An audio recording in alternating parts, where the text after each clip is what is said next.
There is no way that you are going to ever derail the National Football Show with Big Sills. This bad puppy is rolling. I love it, man.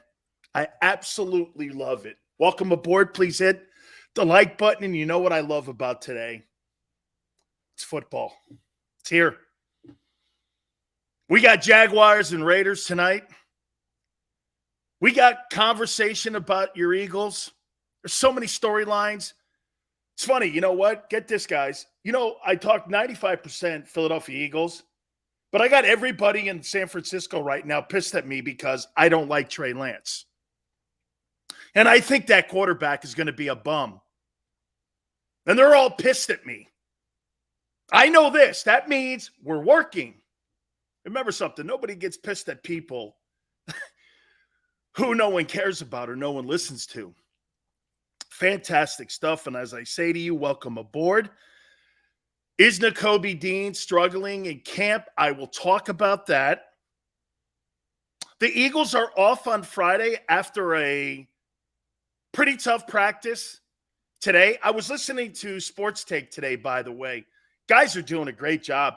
Barrett was out at practice, and I took away some of the things that he said, and I listened.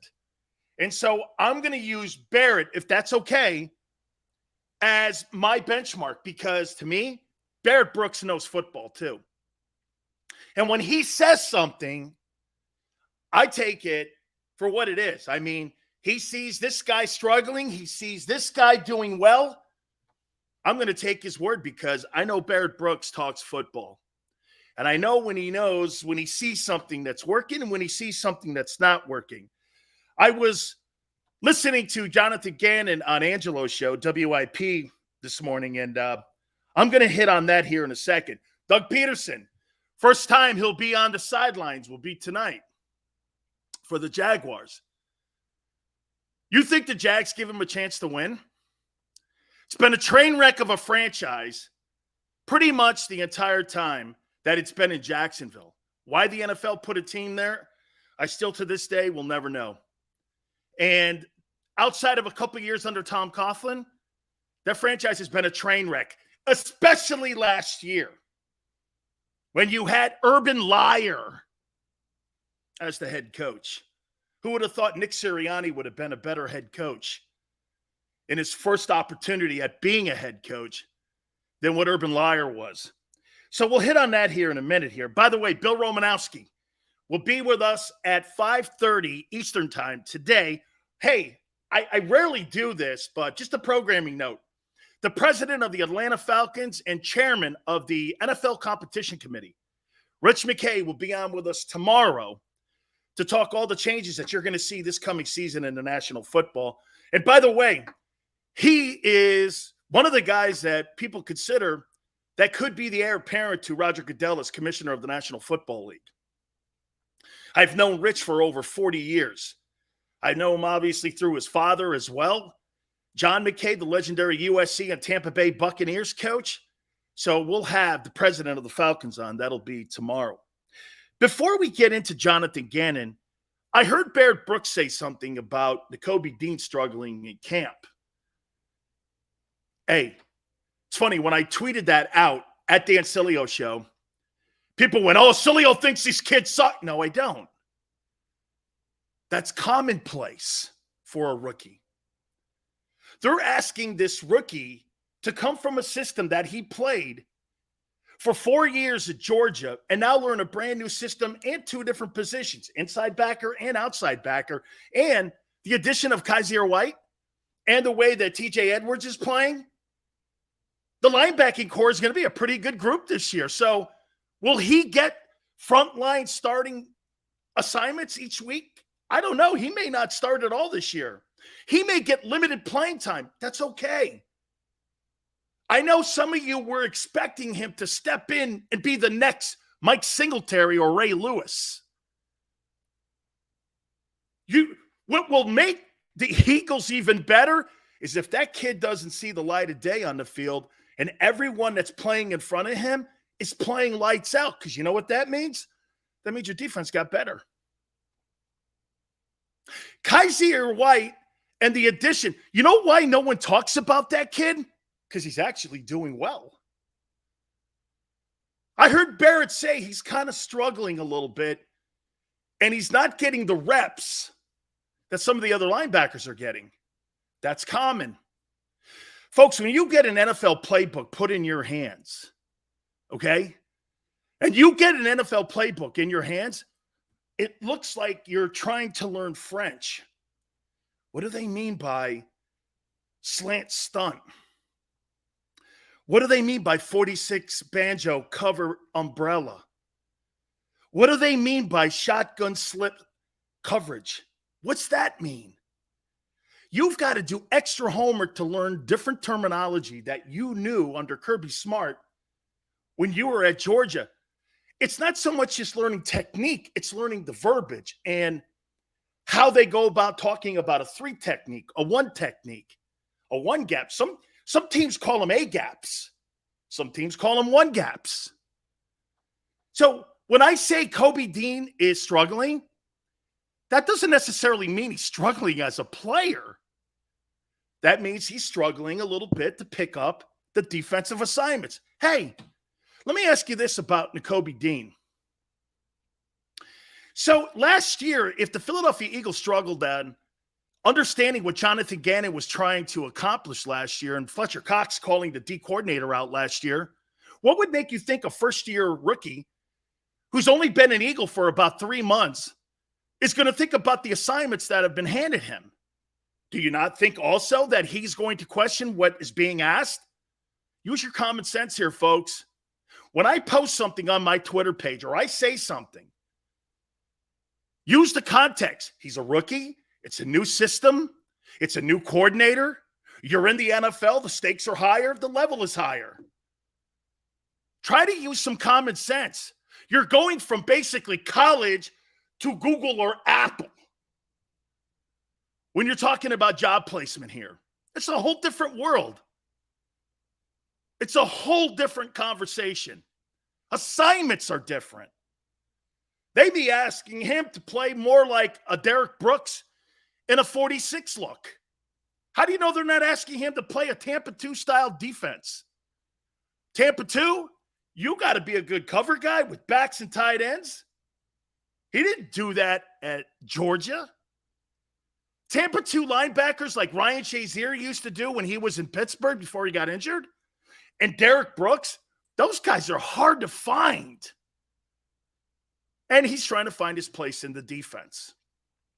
I'm not making excuses for him. I'm just telling you what it is. Okay? That's right, Dank. Micah Parsons, you know what? Let me say this to you. Micah Parsons was something that the Cowboys, he fell into their lap. They wanted the defensive back that the Broncos drafted last year. They wanted that dude. They didn't want Micah Parsons. When that guy went to Denver, he fell in their lap. Making it sound like, oh, Micah Parsons, man, the Cowboys had this guy circled as their top guy. That's not the truth. They wanted a cover corner.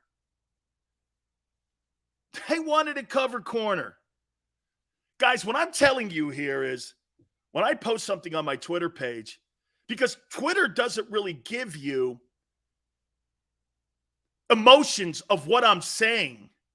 I'm not saying the kid sucks.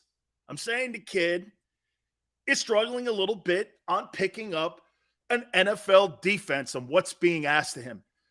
It's common,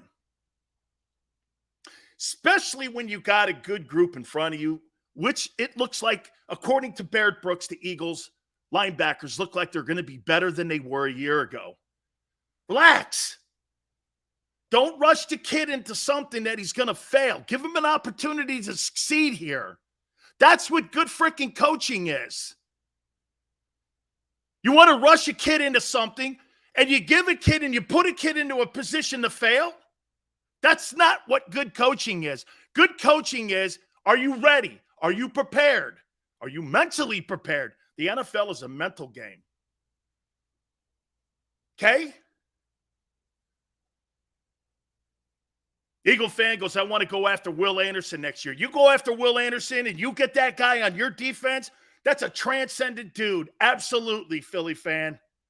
Eagle fan, you get Will Anderson on that football team next year, I'll tell you something. You pray Jalen plays well. Okay? Let me say this to you. You pray Jalen Hurts plays well. Because I would take both those first-round draft choices next year, and I'd go get that kid. That kid looks more to me like Lawrence Taylor than what the guy in Dallas does. Just telling you. 17 and a half sacks. I'll make the point to you. That kid that was drafted by the Jaguars and who you'll see tonight in the Hall of Fame game against the Raiders, Will Anderson would have been drafted ahead of him. He was the best defensive player in the country last year. I voted him All-American. I voted him the Butkus Award. Shit, I even gave him some of the Heisman talk. And this year, he's my Heisman candidate for my vote. Oh, and yeah, I vote for the Heisman. So, you pray Jalen plays well. I don't want Tyler Van Dyke next year. You know what I want? Will Anderson. You pray that kid plays well. You're hoping Jalen Hurts plays well. That means you can go out and get that guy. That guy's going to change someone's defense next year. I think Saban's got the best defensive football player he has ever coached in college. That says a lot. That says a lot. That guy will change someone's team next year. Change. I agree with you, Slasher. I think he's a top 3. Well, guess what? When you want to pay for something that is expensive, you got to give it up. Everyone's always looking. You know, it's funny when I see people saying that, hey, let's trade Jalen Reagor. You couldn't get a bag of Skittles for that guy right now. Stop putting Jalen Reagor's name into a conversation on trades. Okay? Jalen Reagor? You couldn't get a used muffler for that guy. Don't put his name in conversation. There's nobody that's interested in him. Zero. Even with the first-round tag that he had a couple years ago. Do you know what people look at Jalen Reagor as right now? A colossal flop. You know why? They compare him to Justin Jefferson. Not only are you a first-round bust, but you're being compared to Jefferson. The first wide receiver in the history of the league to have 3,000 yards in 2 years. Almost 200 catches. You'll see that guy, by the way, in week 2 at the link. Your home opener. Okay? Heavy at linebacker right now. See what Bird's Eye View says? Won't happen. Heavy at linebacker. I want to show you something, how people look at that and why people go like this. That's idiotic. Here's why. New York Giants years and years ago had Gary Reasons, Harry Carson, Brad Van Pelt. 3 guys that were Pro Bowlers. And you know what Ray Perkins and Bill Parcells did? Parcells was actually the assistant coach, and so was Belichick, actually. Perkins, who was my coach at the NFL level with the Buccaneers, you know what he decided to do? I can't pass on this kid. This kid from Carolina looks like the shit. I can't believe how great he is. I'm drafting him anyway. They drafted Lawrence Taylor anyway with all those Pro Bowlers. And by the end of the first practice, guess what? Lawrence Taylor was starting. Lawrence Taylor was the Defensive Rookie of the Year and the Defensive Player of the Year in his rookie season. You don't pass on people like that when you see something that's different. I don't care how many linebackers you have. I don't care who the hell you have on your team. When you see something that's different and that can make a change on your team and change the way you play defense, you get them. You just don't go, well, I got TJ Edwards. Okay. Then he goes to the Washington Commanders and destroys you every year, twice a year. Philly goes like this. How did you get a vote? They called me and asked me. I'm also on the Power 16, which picks the Final Four for the national championship. I also picked the Outland, Lombardi, Butkus, the Bolitnikoff. What else? Bednarik. There's not an award. The Maxwell Awards, which JAKIB Media produces and puts the show on for. I'm on the board of voters. That's how I got it. Because they value my opinion. How else would I get it? Jalen Reagor's bowling in practice. Wow. Practice. I wish I had Allen Iverson. I wish I had Allen Iverson on. I mean, really. Dude, Reggie White, man, one of my favorite people of all time. Him and this guy here, Leroy Selman. I've never in my entire life ever met two kinder men and two men that destroyed people. This guy's right here, the greatest 43 defensive end in the history of the league. Belichick and Mean Joe Green said it. When they were picking the top 100 players, Leroy Selman's the greatest 43 end in history of the league. Reggie's the greatest D lineman in the history of the league. You could put Reggie at any position. You know, one thing we have in common, Reggie and I, we were both supplemental guys. I love that fact. Love it. Reggie White, though, man, you could put him anywhere. But that's your greatest 43 defensive end. Completely unblockable. Belichick and both Mean Joe Green goes, I never saw him blocked. I never saw him blocked either. Played on the shitty Bucks, too. Okay? Crumbly, thank you. Hey, did you like the video, man? Thank you very much. Actually, some people at Odyssey put that together for me. Thank you so much. Giants didn't trade up for Lawrence Taylor. I never said they traded up for him. They drafted him. God. Please, don't listen to 2%. Listen to what I'm saying to you. I never said they traded up for him. Oh, I get what you're saying, that you would have to trade up to get Will Anderson because you're not going to be in a bad position because you're going to be a good – I got it. My bad. I got you what you're saying because you're going to have to trade up to get a guy like that. I'm telling you, Dan Parsons is not as good as people think. Dean will be Rookie of the Year. Dean may not get on the field until the midway point of the season, according to Barrett. Barrett was out of practice today, and I was listening to him. Okay?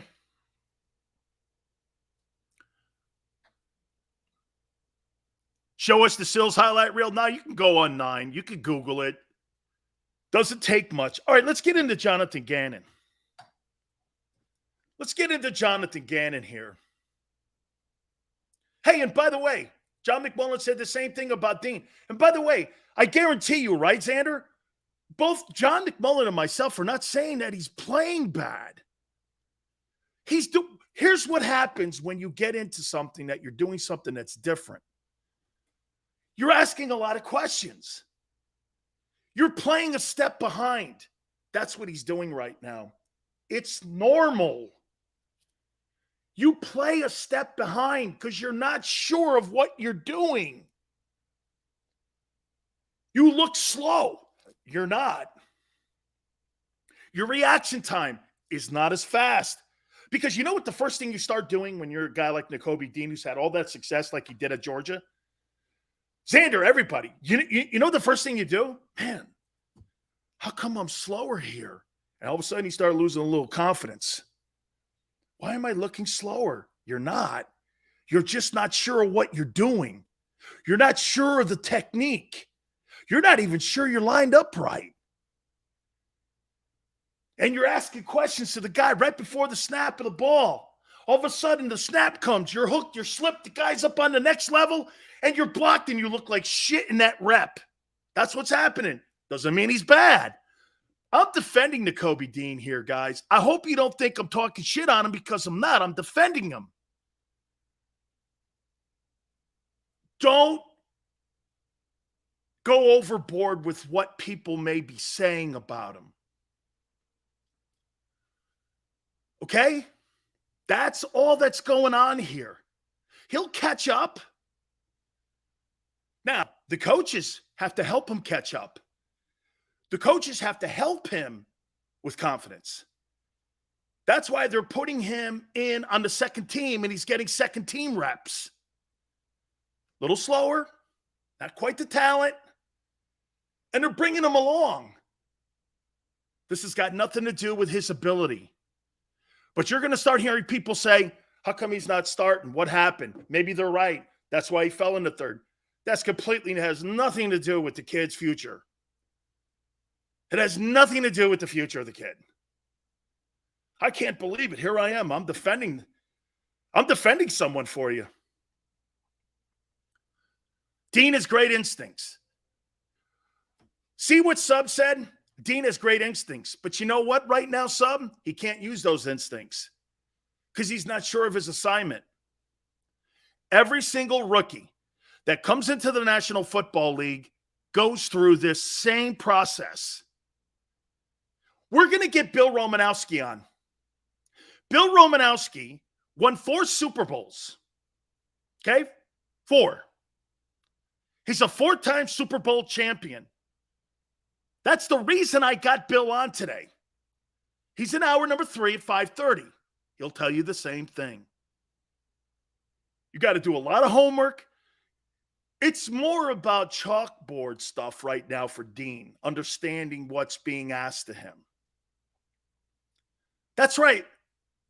Manster, Dean is smart. Jesus criminy. People have to give this kid a chance. Okay? Just give him a chance. He'll get there. Okay? He'll get there. I completely believe that by the end of the year, he'll be a factor on your defense. But it's not going to be at the beginning of the season. I would never put Nakobe Dean into an NFL football game right now until I'm confident he knows what he's doing. Okay? That'll come. And you wouldn't want to put the kid in a losing situation. Put him in winning situations. Okay? That's right, Flex. Flex, put him in situations to succeed. They started doing that with Micah Parsons last year. All of a sudden, they realized what they had. They went, holy shit, we got to start tailoring some of the defense around the kid. You know why that Micah Parsons had so much success last year? Micah Parsons had so much success because after Dan Quinn realized what he had, he started tailoring some of the defense around him. And when you start tailoring some of the defense around him, that means you have less requirements on what you have to do, and you get to freelance a little more. Bill Belichick says this all the time about Lawrence Taylor. He didn't know what the hell he was doing his rookie year, but we just lined him up and wound him up and let him go. Then we started putting guardrails in for him, and he was a savant in understanding defenses. Lawrence Taylor was so smart. Hey, with all of his issues, Taylor knew what the left cornerback was doing and what Carl Banks was doing or what Carson was doing. Or Leonard Marshall. He knew what everybody's position was and what their assignments were. He understood the defense better at times than what even Belichick did. I don't think it's horrible news. I think it's just normal. I think you guys are like overhyping the kid. Look, did you get a steal in the 3rd round? I think so. But I told you this. Pump the brakes on people. Pump the brakes. Relax. Wasn't smart, he was a druggie. I don't have any idea what that means. Okay? I have no idea. I never heard any of that stuff when he was at Georgia. I heard he was a quality guy, and I heard he was the leader of that Georgia Bulldog team. And when you play 2 games the way you played against Alabama and the way you led your football team to a national title, he's got my endorsement as a team leader, and he's a great fit on the Eagle football team. He just needs to be brought along a little more. It's okay. Man. Sills, you're right. It's freaking August 4th, and people just go crazy. Dean's a monster. I agreed. He's going to, Jesse, he's going to develop into a beast. Yes. Hey, Lawrence Taylor was a druggie. Yes. Hey, you know what's funny? I'm going to tell you a story that Buddy Ryan told me years ago. It's about Mike Singletary. Okay? Your Buddy Ryan told me this story. Hell, it may have been when he came down in that picture I posted on my Twitter page when he came down and met the Miami Hurricane team. And he took Jerome Brown and myself and Butch Davis and Dave Wanstead and Jimmy out to lunch. And we all went. We had a great time. And we're all talking about getting to the next level. He told us this story. True story. That's Mike Singletary. Mike Singletary's first year in the league out of Baylor. He's doing this. Man. Shit. I don't know if I could play. I just don't know if I could play, man. Buddy Ryan went to him and goes like this. And he was on his ass. Hey, 50, you suck. Hey, 50, where are you? Hey, 50, what are you doing? He's in his ass. Buddy said he rode him more than anybody else on the planet. He rode Mike Singletary, Buddy Ryan, like you would think this guy hated him the most of any player Buddy Ryan ever coached. Finally, Buddy Ryan is sitting there, and Mike Singletary comes over and goes, I can't play for you, man. I can't play for you. I can't play for you. He goes, why do you think I'm on your ass? And Mike goes like this. He goes, because I see greatness in you. And all of a sudden the light went off. And Mike Singletary went, what? He goes, I see freaking greatness in you. And Mike Singletary was like, and right there he understood. Went into the film room, studied, because he didn't want to let Buddy down. Studied, got better. Turned out to be one of the top 3 middle linebackers in the history of the sport. That's freaking coaching. Remember what I told you? My coach used to get on my shit all the time, and I didn't know why. Jimmy, God dang it, you're late. God dang it, get him on the ground. And I'm like, why are you on my ass? And Jimmy looked at me and went, worry when I'm not. It's like getting punched in the head.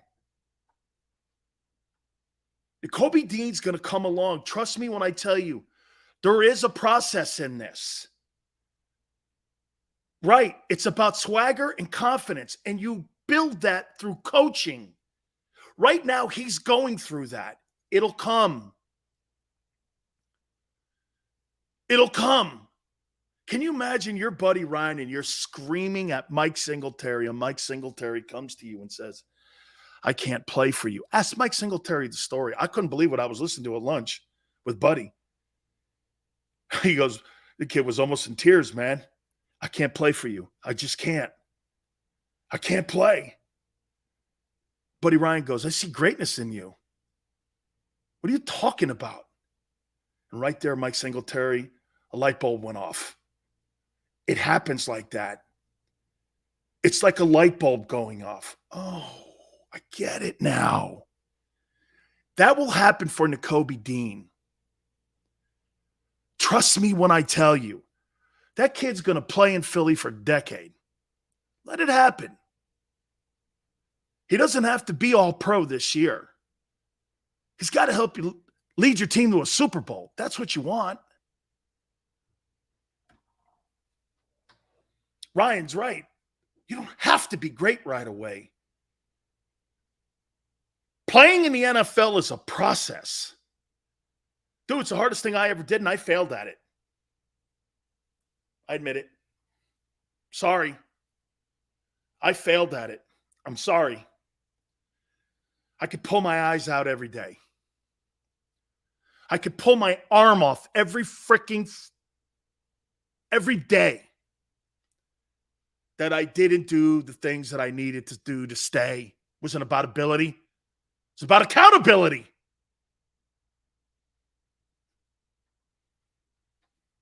It's football season. Get ready. This is how we are here. I take swings and sometimes I don't. And right now I'm just talking to you. Jeremiah goes, Sills, you had the tools to be great. Jeremiah, you know what? That's so insulting, but true. I can't tell you how many times I do this, Jeremiah, and I do this. Look, this is what you don't want to be if you're Nakobe Dean. Can I show you? You don't want to do this. Look up when you're 50 years old and you look up in your mirror and you go, God damn it. God damn it.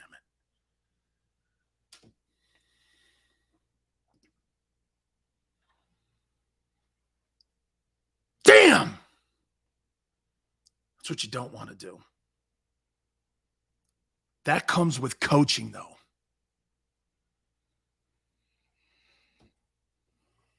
I'm pulling for the kid. Of all the guys on the Eagle team, Nakobe Dean is my favorite. I want him to be successful. I heard Gary Cobb say he was doing some great things out there today. That's great to hear. But when you hear him like running on the second team and he's ask a lot of questions. Ask. You know the biggest mistake? I'm gonna tell you what. My wife, who's a coach rugby, you know what's funny? This is common behavior for an athlete. My wife's a rugby coach, and she'll go like this. Do you guys understand what a ruck is and what this is? And everyone will go, nobody will put your hand up if anybody doesn't understand. Nobody puts their hand up. I turn to my wife and I go, I guarantee you 90% of that huddle that you were talking to doesn't. Go back the next day and ask them what you said yesterday. She goes, sure enough, they didn't know. She goes, yeah, because you know why? Pride is one of the most devastating thing that you can have in a sport where you've got to be physical and nobody wants to show weakness. Help them. Coach them. All of them don't know what's going on, especially the young guys, especially Jordan Davis, all these guys. Okay? Your guy's okay. I promise you. He's okay. Okay? He's okay. He's going to be a guy that's going to succeed. I'm very happy that I could start my show out talking about a guy who's going to be a great player for you. And some people are now looking at it like, man, he's not as fast. It's not true. His confidence is a little shaken. It's okay. This comes down to Jonathan Gannon and the coaching. I'm going to hit on that. Guys, do me a favor. Check out my good friends at Morgan & Morgan, where the fee is free. Means this. If you're hurt or injured on the job, finding an attorney is one of the most important things that you could possibly do for you and your family. For the people it's not a slogan. It is absolutely who they are. It's what they do. They've been doing it for 30 years, collecting over $13.5 billion for their clients. That's impact on families. There's no such thing, too, as a fender bender, and they will not be intimidated with their over 800 attorneys in offices in Philly, New York, and in Florida. Morgan & Morgan is the biggest firm in the country and ready to do battle for you. Call them at 800-512-1600. That's 800-512-1600. Look, open 24/7, 7 days a week. 800-512-1600. Also, remember this. The consultation is free and the call is free. 800-512-1600. And when you call Morgan & Morgan, do me a favor. Tell them Big Sil sent you. Many times when people are injured at a place of business, they don't realize they may have a case. The fact is, injuries should not happen. And most of the time when someone is injured, someone is at fault. Maybe the store manager installed a cheap, slippery floor, or there wasn't proper security. After an injury at a hotel, restaurant, store, or any place of business, it's so important to call us. Time matters, size matters. Morgan & Morgan, for the people.com.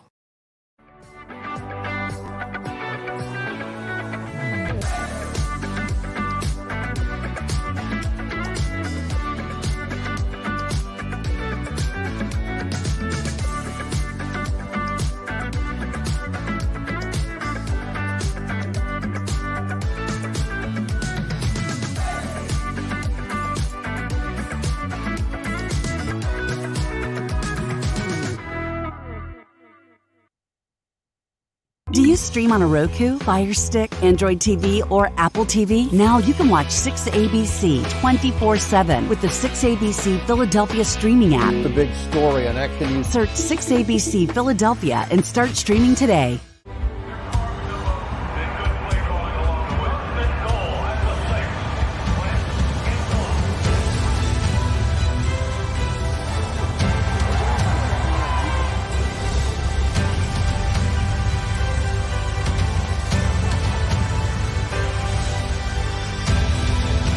Field of life, First Trust Bank is there for you. Champions on three. 1, 2, 3. Because Philadelphia dreams deserve a Philadelphia bank. At Stateside Vodka, every new customer gets the world's best rocks glass. Free. What's that? A rocks glass? You're telling me that bottle is cut in half? You could say that. Holy shit. The glass is for cocktails, right? It's for this, this, this, and that. Is the length of the glass equal to your... You betcha. But is it made out of... Glass? Okay, but is the rip... Smooth? Will you stop doing... That? I'm the professional here. And you're telling me I can get one of these glasses for free? That's right. One free rocks glass per customer with each first-time purchase of Stateside Vodka. All from the company that's highly awarded. 0 carbs, 0 sugar, and deliciously tasting vodka. So good, it just disappears.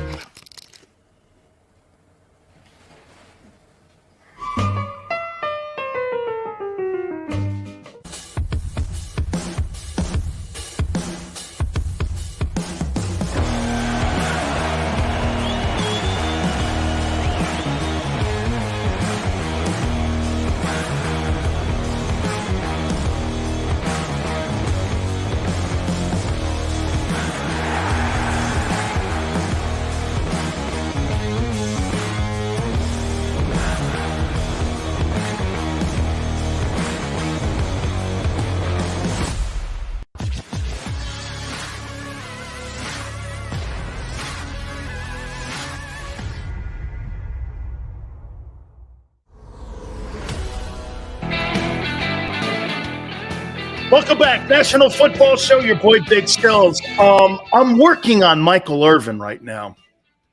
He's at the Hall of Fame right now, and there's a big week, and they've got a lot of activities going on. And I'm trying to get Michael Irvin on either today or tomorrow. But we're going to get Mike on.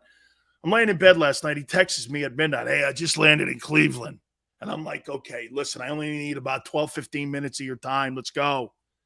So I'm working on Michael Irvin. I want to get his thoughts on what he thinks of Jalen Hurts and the Eagles. Obviously, you know, he's a Cowboy guy, and you guys know that, but he works for the NFL Network. He's my friend, and I'm going to try to get Michael Irvin on. I don't give a crap if you guys don't like him.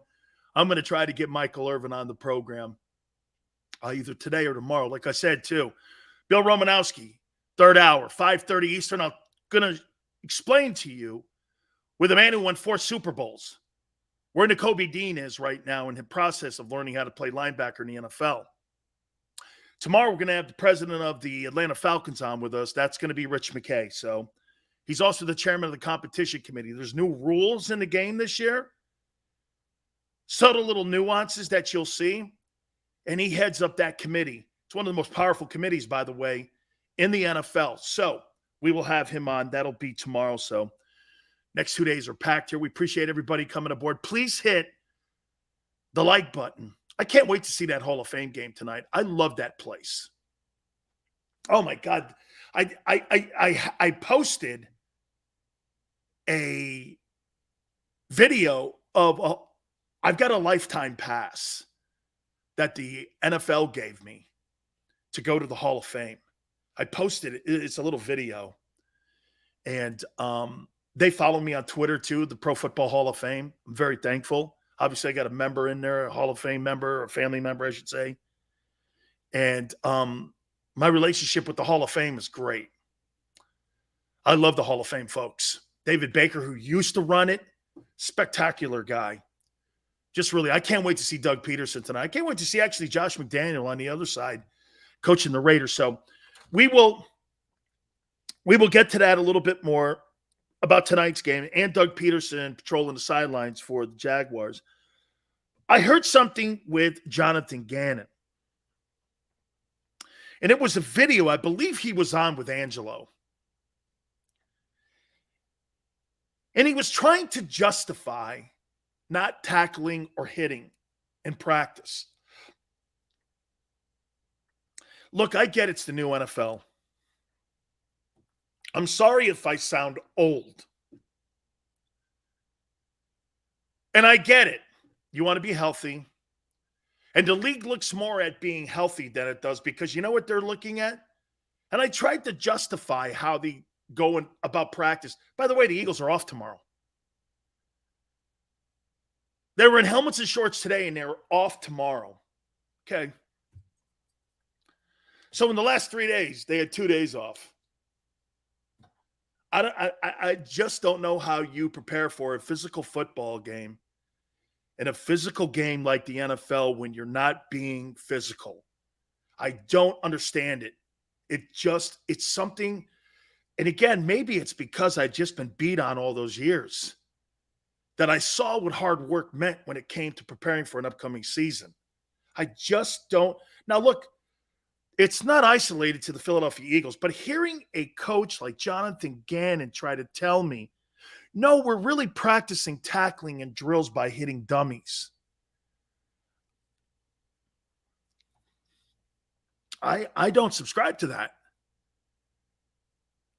I think live contact and live scrimmaging is the only way you prepare for the lack of injuries. Your body's got to get into shape of going through the rigors of playing in the NFL. I don't know how you think that's – boy, I'll tell you what. Can I say this to you guys? I don't know. Maybe you guys will disagree with me here. I think the Eagles got lucky last year. I think Jonathan Gannon – you know what? I'll tell you this about Jonathan Gannon, watching that video and watching that interview that he did with Angelo over on WIP. He looks the role. Good-looking kid, young guy, innovative, according to some. I don't think he's a good coach. I haven't seen it yet. This year, he may have the best defense in the NFL. But like I told you guys yesterday, until that guy shows me and proves it to me, I'm going by what I saw last year. Some of you are going to go, well, he had lesser talent. Well, then you had to have better coaching. Then you had to be a better coach. Lesser talent, better coaching. That's when you know what you have with a coach. When a coach can get you across the finish line with lesser talent. How many times do we see that? How many years did everyone go like this? And by the way, I think Tony Dungy's an overrated coach. How do you not beat New England Patriots with Marvin Harrison, Reggie Wayne, Dallas Clark, Marshall Faulk, Edgerrin James, and Peyton Manning, Jeff Saturday, the same O-line, Tom Moore, the offensive coordinator, was there for 10 years. How don't you win more than one Super Bowl? And Brady's constantly beating you with Deion Branch, Julian Edelman, Amendola, Wes Welker. How's that possible? Well, the guy in New England's a better coach. Coaching in the NFL matters. Coaching in the college ranks, if you're a great recruiter and you got a decent system, you can run people over. See, everybody's great in the NFL. The average point differential in the NFL is 3 points. What separates that? Special teams, great coaching, war of attrition, having a deep roster. That's why I'm telling you guys this. Follow me here. That's why I'm telling you, you can win with Jalen Hurts. Because you have a deep roster. I like the Eagles because you have what most teams don't have. Can I tell, why do you think I like the Eagles this year to win a lot of games and potentially get to the NFC Championship game? You think it's because you're quarterback? That's the least of the things that I think that gets you to the promised land. It's because you got a football team that's got a lot of good players all over the joint. Not exceptional, but it's a damn good roster. Like when I look at the roster of the Eagles, I go like this. Who is a top 3 guy? Lane Johnson, Jason Kelsey. Mulata has a great chance. And it all starts in your lines. I've been telling you guys this for the last, 2-3 weeks? Shit, you got guys on your second team O-line that could start anywhere in the NFL.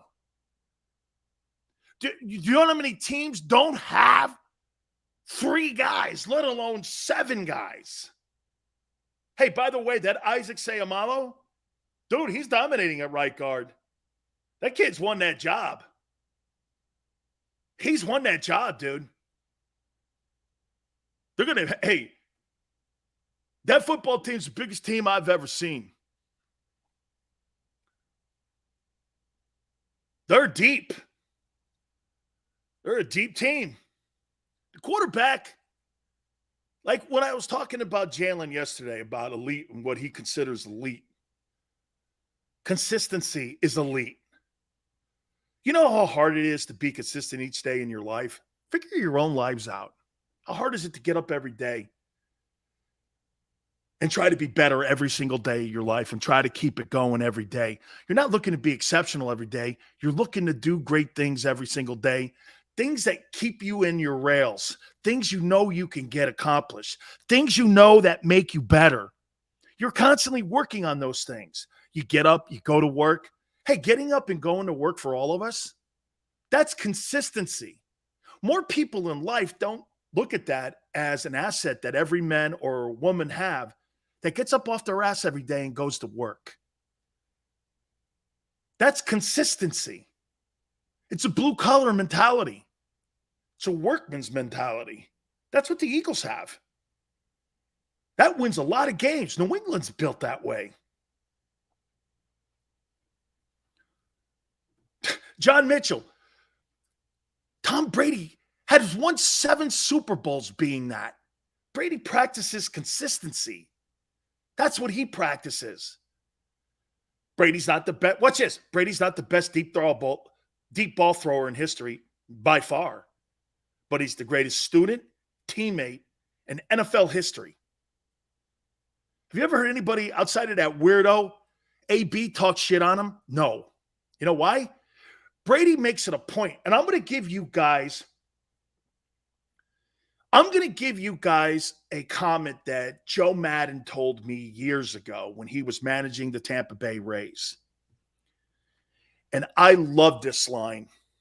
I said, Joe, how do you get guys like Cliff Floyd and, all these players that go out there and play hard for you? Even Jose Canseco and guys like, how do you get these guys to play hard and believe in something? He goes, I'll tell you how. It's simple. I have a personal relationship with each and every single individual in my dugout, all 25, 24 guys. So when I go to them and I have to be constructive, it doesn't come off as destructive. If I know what their weaknesses and their strengths are, and if I know what buttons to push on particular people, I'm going to get more out of that respected person.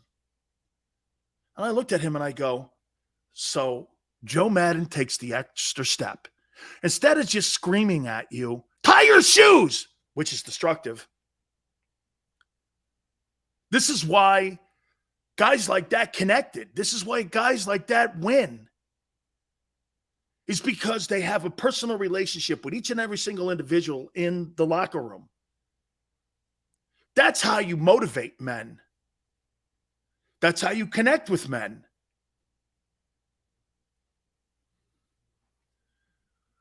Brady takes less money, Big Pickens says. Yeah, because you know what he does? He does the one thing that most players in professional sports do today that they don't like to do. He invests in himself. He'll take less money. Okay? Brady has taken less. He's never been the highest paid player. Can you imagine this? The greatest player in the history of the NFL has never been the highest paid player in the league.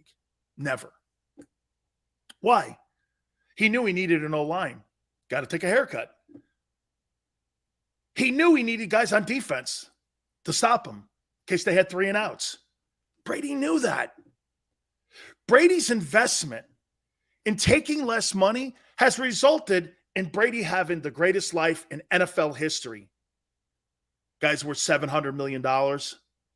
He's got a brand that's going to be even bigger, and he's got a $350 million deal waiting for him at Fox to be a broadcaster. All the riches at the finish line instead of the start gate. It's why Brady is who Tom Brady is. That's why he's successful. Okay? Jonathan Gannon, in my opinion, justifying why they're not physical in practice. Dude, shut up. You don't have to say that to anybody. You don't owe an explanation to the media why your practices are not physical. I don't owe anything to you. I don't need to be transparent. We're not trying to recreate the laws of NATO here. You're a guy who works for the Philadelphia Inquirer. I owe you nothing. You work at IP or the Fanatic. I owe you nothing. I don't have to be transparent. We're not talking about abortion laws or voter rights. We're talking about football. And if I think my process works, you can like it or leave it. I don't personally care. It's on to the Jets. Well, what do you think of the criticism that people say that you're not practicing hard? I don't care. I don't care what you think. I'm paid to be the defensive coordinator of the Philadelphia Eagles. This is my way and our players' way. They have a say in this too. You don't. Your voice means nothing. But you see, what happens is, because the media, what they'll do is they'll start painting some of these guys into being bad guys when you start talking like that. That's why you don't have guys like me coaching, because I would look at the guys in the media in Philly and go like this: I don't owe you anything. I owe my men in that room everything. I owe you nothing. Okay? Just because you have a pencil and a pad doesn't mean you know what the hell you're talking about. And I'm not suggesting that you have to have played pro or NFL football. You have at least had to own a jockstrap. I mean, honestly, like I said, you don't have to have played at the highest level. At least, I hope you've competed.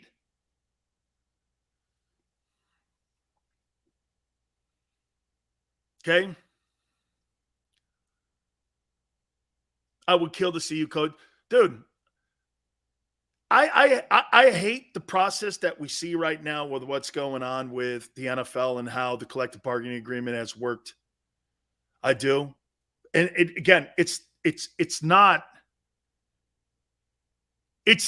a Eagle thing. This is more of an issue on having your roster be as healthy as you. That's what the Eagle philosophy is. It's not about pride. And by the way, when I say practicing hard, I'm not suggesting that they're going out there loafing through drills and doing anything. I'm not saying that at all. That's not what I'm saying. And I'm not throwing it on any shade on the players at all. If you have helmets and shorts and you're running to drills and you're doing all the right things and you guys are fundamentally sound in your techniques and everything that you're trying to accomplish, that's not on the player. It's a league thing, and I kind of get it because the Players Association. What I don't get is, how do you get 2 concussions if you're not hitting? How are you getting concussions? I don't see it. Bob says the league could use a little old school. I think those days are done, dude. You know what, man? I hate to say this to you guys, but I think I'm really sounding old. I'm sorry. Maybe the last couple of days I've been sounding too old. I just think you got to work hard for, like, when you're digging for gold, man, you're just not going to find it on the beach, or you're not going to find it sitting there. You got to dig for it. You got to dig for gold. You got to dig for your riches. You got to dig for things in life you want. People are going to put so many roadblocks and so many speed bumps in front of you. Okay? You can't let that get in the way of your life and what you want to accomplish. Because just at that moment when you quit, could have been the moment that you were crossing the finish line, because you never know when you're going to get to that moment. And all of a sudden when you're there, like Nakobe Dean, a light bulb goes off. Damn, there it is. There it is. That's success. That's success. Man, you want the money? Work your ass off for it.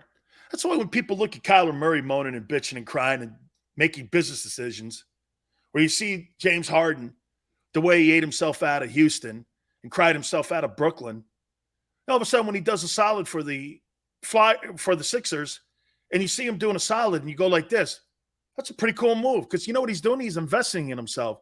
I guarantee you the best James Harden is going to be the best James Harden we've seen in 3 years this coming season.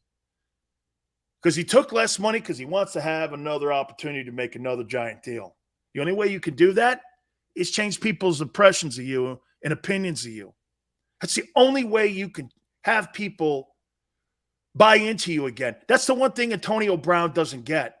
Antonio Brown thinks he's Antonio Brown from the Steelers still. That guy's gone. People see him, Antonio Brown, from the Raiders and from what happened in Tampa. You're only who you were and where your feet are. Fastest guy, the way he got all those catches, yards in Pittsburgh, the guy's gone. I don't see that guy anymore. They see the train wreck. Okay? They see the train wreck. I'll tell you, man, I'll tell you what I'm really enjoying here about this Eagle team. They're rallying around one another. They're going to go into the September opening game against the Lions, and you know what they're going to have? No drama around them. There's no drama. It's all about paying rent. Tampa Bay's got drama now with Brady and Stephen Ross. Look at the Dolphins. Look at the drama there. Look at the drama in San Francisco. Get this. No drama in Buffalo. No drama with the Rams. You see that, what I'm saying? Rams, Buffalo, keep an eye on that. The least amount of noise is going to make for the best success in the end. A lot of teams with a lot of noise right now. A lot of teams with a lot of noise. Least amount of noise. I don't want to hear shit going into that Lions game. I don't want to hear any drama. Drama will be built around the season through performances. That's tough enough to deal with. I don't want to hear any of that. The guys you have in your building right now at the NovaCare Center, you're building a bond.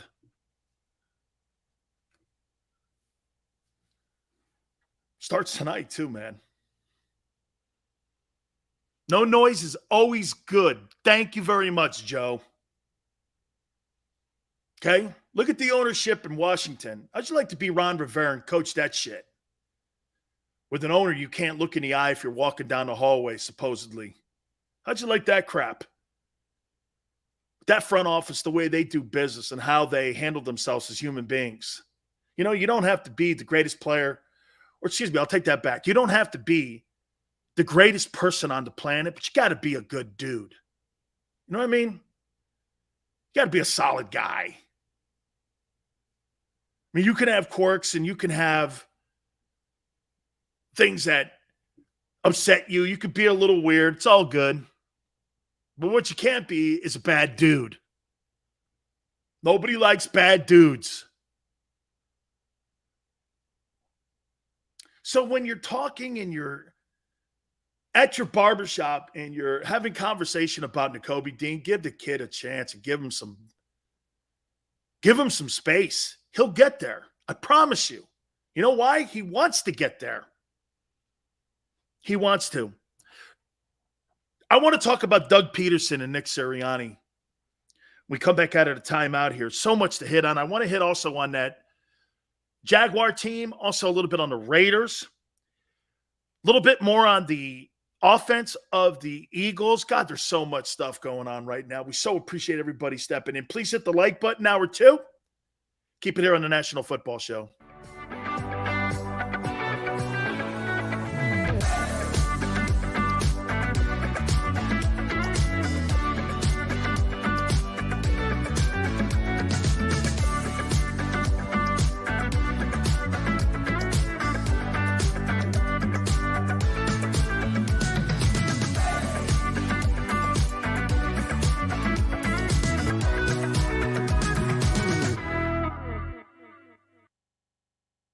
Do you stream on a Roku, Fire Stick, Android TV, or Apple TV? Now you can watch 6ABC 24/7 with the 6ABC Philadelphia streaming app. The big story on Action News. Search 6ABC Philadelphia and start streaming today.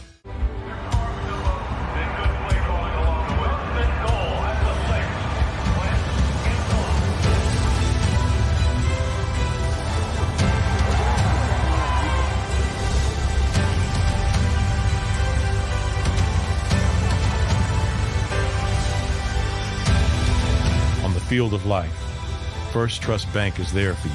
Champions on 3. 1, 2, 3. Because Philadelphia dreams deserve a Philadelphia bank. At Stateside Vodka, every new customer gets the world's best rocks glass. Free. What's that? A rocks glass? You're telling me that bottle is cut in half? You could say that. Holy shit. The glass is for cocktails, right? It's for this, this, this, and that. Is the length of the glass equal to your... You betcha. But is it made out of... Glass? Okay, but is the rip... Smooth? Will you stop doing... That?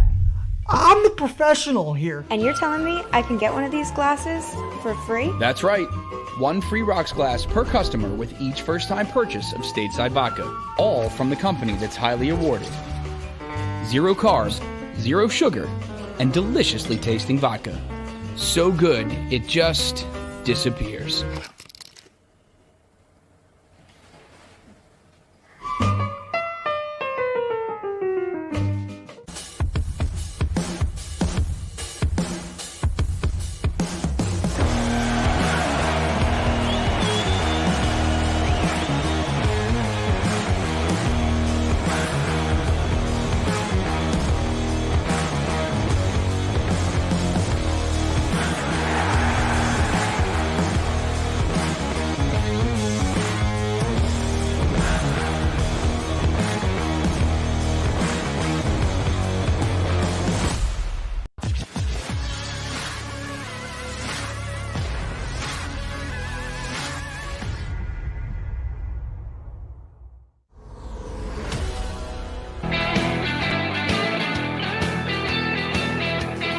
Hour 2, National Football Show. Appreciate you guys coming aboard. Please hit the like button. Thank you guys so much for stepping in with us.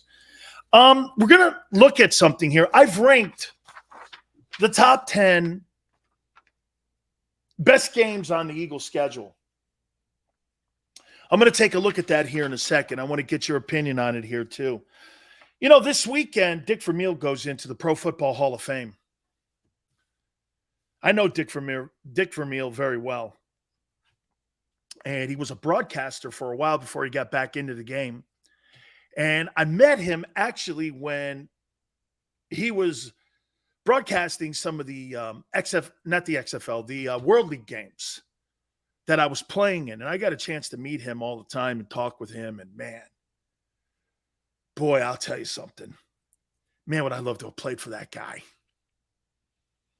And I can't wait for him. He's the last speaker this weekend to go into the Pro Football Hall of Fame. And I can't wait.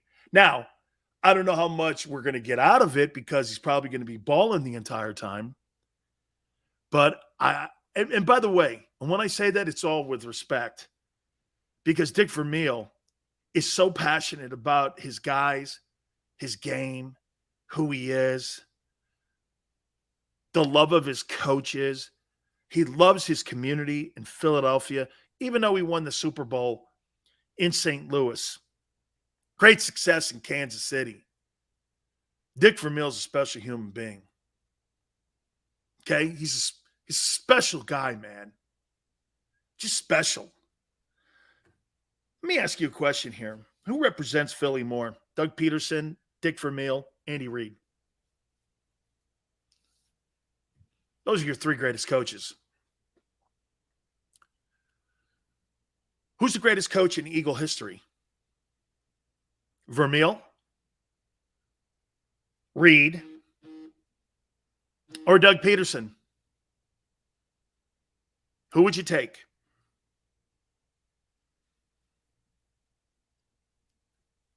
Danny D says Vermeel. I'm talking head coaches there, Mike. Reid. Booza, Dick Vermeel. Daz with Reid. To me, Andy Reid. Man,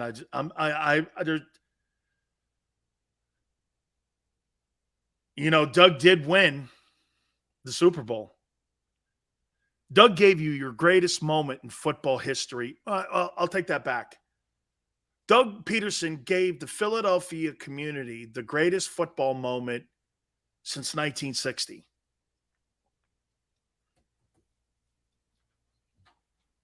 Let's define both these men.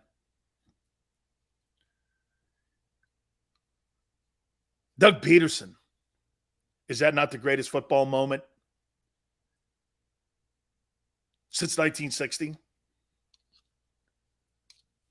Standing there in that parade in the cold, watching those men lift that Lombardi trophy on Broad Street is the greatest single moment maybe in Philadelphia sports since 1960. When those men standing there in front of their community who has supported that team since Franklin Field. It's pretty iconic. It's pretty iconic. Then you got Vermeel. Nobody, and I mean nobody, went to Eagle games. Nobody. The team was a train wreck. Even the owner, Toes, who hired him, when they got out to that preseason start where they were getting killed, I can't believe they played 6 preseason games back then. Vermeel made Eagle football a community affair at Veterans Stadium.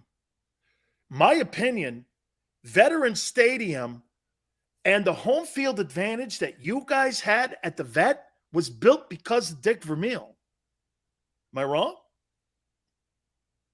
Buddy enhanced it. That 80 Super Bowl, my opinion, they were upset by the wild card Raiders in that game. Okay?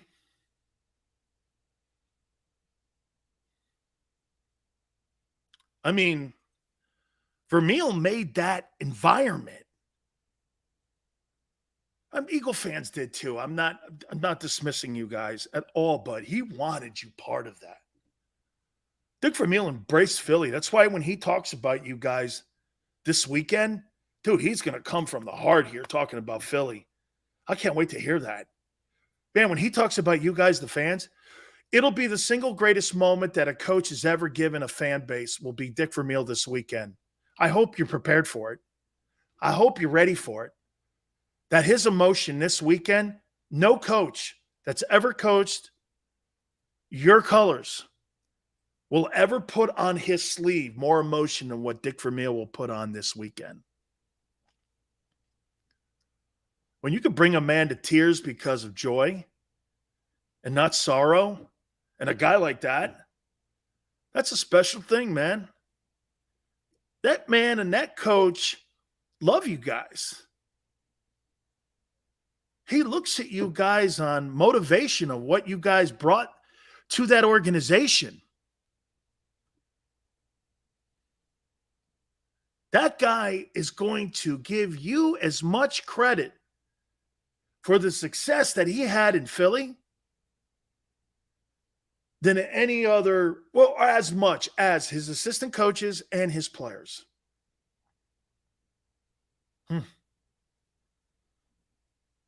Look at Timothy. Vermeel cries when it comes to anything Philly. Man.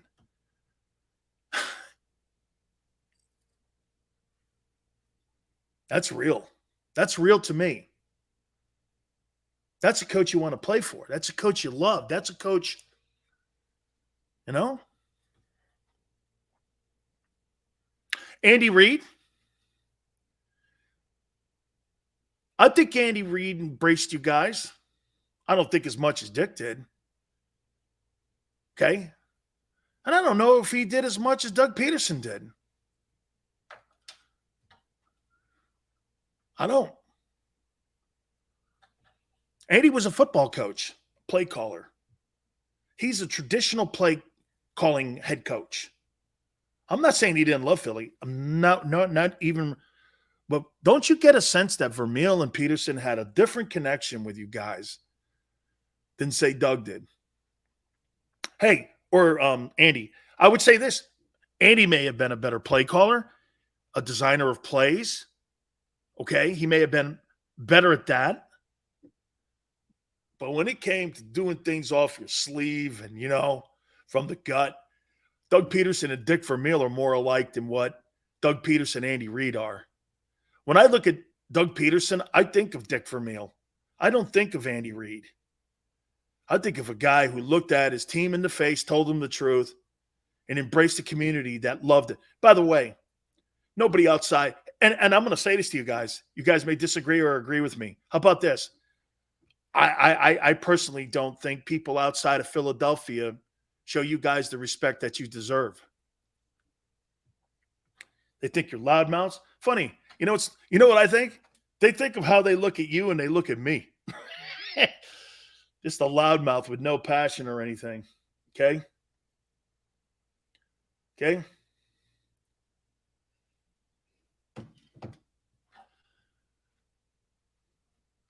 I do. It's all good, man. I can't wait. Now, let me ask you this. Let's move it into tonight. Doug Peterson or Nick Sirianni? In 5 years, who do you think will be the more successful coach?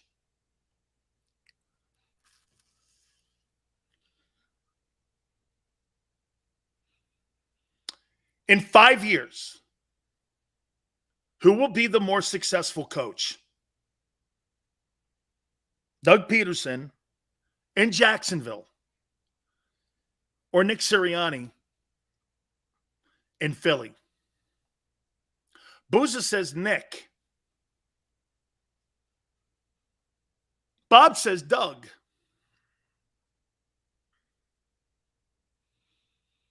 They both have many things against them here, fighting against them. Doug has a quarterback, but man, that organization is terrible down there. Xander's exactly correct. I'm going to get to that. I want to hear more from you guys here, but Xander is outlining the problems that Doug faces. Okay? Overcoming an absolutely horrible situation like Vermeel did takes a special guy. Experiences, changing culture,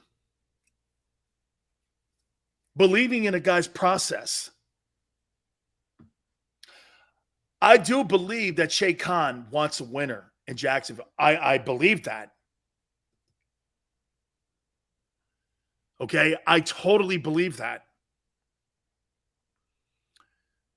Nick, better fan base, more money to invest. What? Fan base? Yes. More money to invest? Doug does have the more talented quarterback. He does. Doug will fix Jacksonville. Not sure, says Manster. Nick, because of the young roster and multiple first-round picks. Clifton, you have multiple first-round picks, but they're down in the 15s and 20s. the Jaguars have been picking in the top 5. Those are higher quality picks than what the Eagles have been picking. So there's a balance there. Sure, you may have more multiple picks at 15, 18, and 22. But the Jaguars have been picking 1, 2, 3, 1, 2, 3. Okay? Here's my take on it. I think Nick has a lot of roadblocks in his way. Can't pick his coaching staff. He's got a guy that's constantly in his way on Sundays. He doesn't have a quarterback. There's just a lot of voices in the room. There's not one definitive voice in the room that's a football guy in Philadelphia. You have librarians and bookworms running your team. In Jacksonville, and by the way, watch this. It's not rosy there. You got that idiot Trent Baalke. You've got a massive losing culture. By the way, you have one of the richest owners in Shea Khan. Because he owns the Jags, he's still one of the richest guys in the National Football League as an owner. He's got dough. Look at what they tried to do with the upgrading of facilities, and look what they tried to do by hiring Urban Meyer and the money they gave him. There's issues there. And plus, you're in a college town. Jacksonville's a college town. It's Gator and Bulldog country. Then Florida State. They'd rather go to a Florida State, a Gator game than go to a Jaguar game. Even with Trevor Lawrence in the building. If I put Florida State Gator tickets, Gator tickets, 10 out of 10 would take the Gator tickets over the Jag tickets. Pro football is kind of like, it's a novelty. Doug's fighting that. Doug doesn't only have to change the culture and ideology inside the locker room, but he's got to change it in the community, the same way Vermeel did in Philly. Remember something, when Vermeel came into Philadelphia and he took over the reins of the Eagles, the teams that were the dominant teams in the mid-'70s and early 70s, it was the Flyers. It was the 76ers. They just acquired Dr. J. Okay, so it was those two teams, really. And then all of a sudden, to the Phillies with Luzinski and Schmidt and them guys, too. And Steve Carlton. I think Carlton won 27 games one year, and it was one of the worst records in the history of baseball. But that guy still won 27 ball games. The Eagles were an afterthought, even though it is a football community. But the dominant teams, when Vermeel took over, were Sixers and Flyers. Vermeel changed that. Doug's got to do the same thing in Jacksonville. That's pretty tough when you've had a football team like the Florida Gators around for 100 years. And that community is all Florida Gator. Jacksonville is Gator country. Holy cow. If I were Doug Peterson, I would do everything in my power to do everything I could to try to embrace those Gator fans. And I would do everything. That Georgia-Florida game, I would be there front and center, and I'd be trying to sell tickets to people, trying to bring them in as Jag fans. Hey, I know you're a Gator fan, but we'd love to have you here also as a Jaguar fan. Michael says winning fixes everything. It sure does. Joe says the Eagles were pathetic in the 70s. I lived through it. Yeah, but then you had a coach come in and change everything. Change everything. I'm friends with Vince Papale, and he told me the story, man. I got a signed helmet from Vince. I showed you the signed helmet, right? I got a signed helmet from the guy. He sat down with me when I was in Philly, and I was broadcasting my show for Army Navy, and he told me the story. He goes, man, they hated this team. Nobody would show up. They had a section in the upper deck. He goes, and people would just be screaming at everybody. It was just a horrible environment. He goes, but it changed. All of a sudden, winning changed it all. It was like a New York game or something that changed it all. This was Vince telling me. That's why that city loves him. I say this to you. I think both these men have a tough chore ahead of them over the next 5 years. I really do, man. I do. I think Nick, because here's the one thing, though, you got to understand. Doug's going to have a say in what the direction of his career is going to be. Nick doesn't. Howie's too much in control of Nick Sirianni. Would you guys agree to this when I say this to you? That Nick Sirianni doesn't have as much control of his destiny as what Doug does. Doug's got kind of a control of his destiny. You know, I mean, he's going to have a fundamental say in coaching hires, drafting, who plays on Sundays. He's not going to have those Monday meetings with the owner on why you won by 3 points. Those are idiotic. I mean, Jeffrey Lurie and Howie Roseman thinks that the NFC East is run by the BCS system. How come you won by 3 points? Shut up. I couldn't handle that. I'd walk in and I'd look at the guy and I'd go, we're 5-2. And you're bitching to me about a 17-14 win? I'd look around the room and go, these meetings are a waste of time. Having to answer to people on how I won.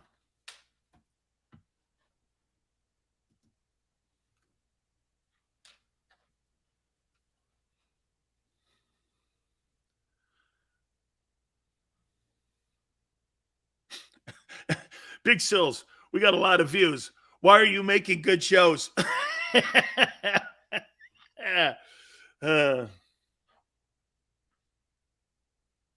Culture.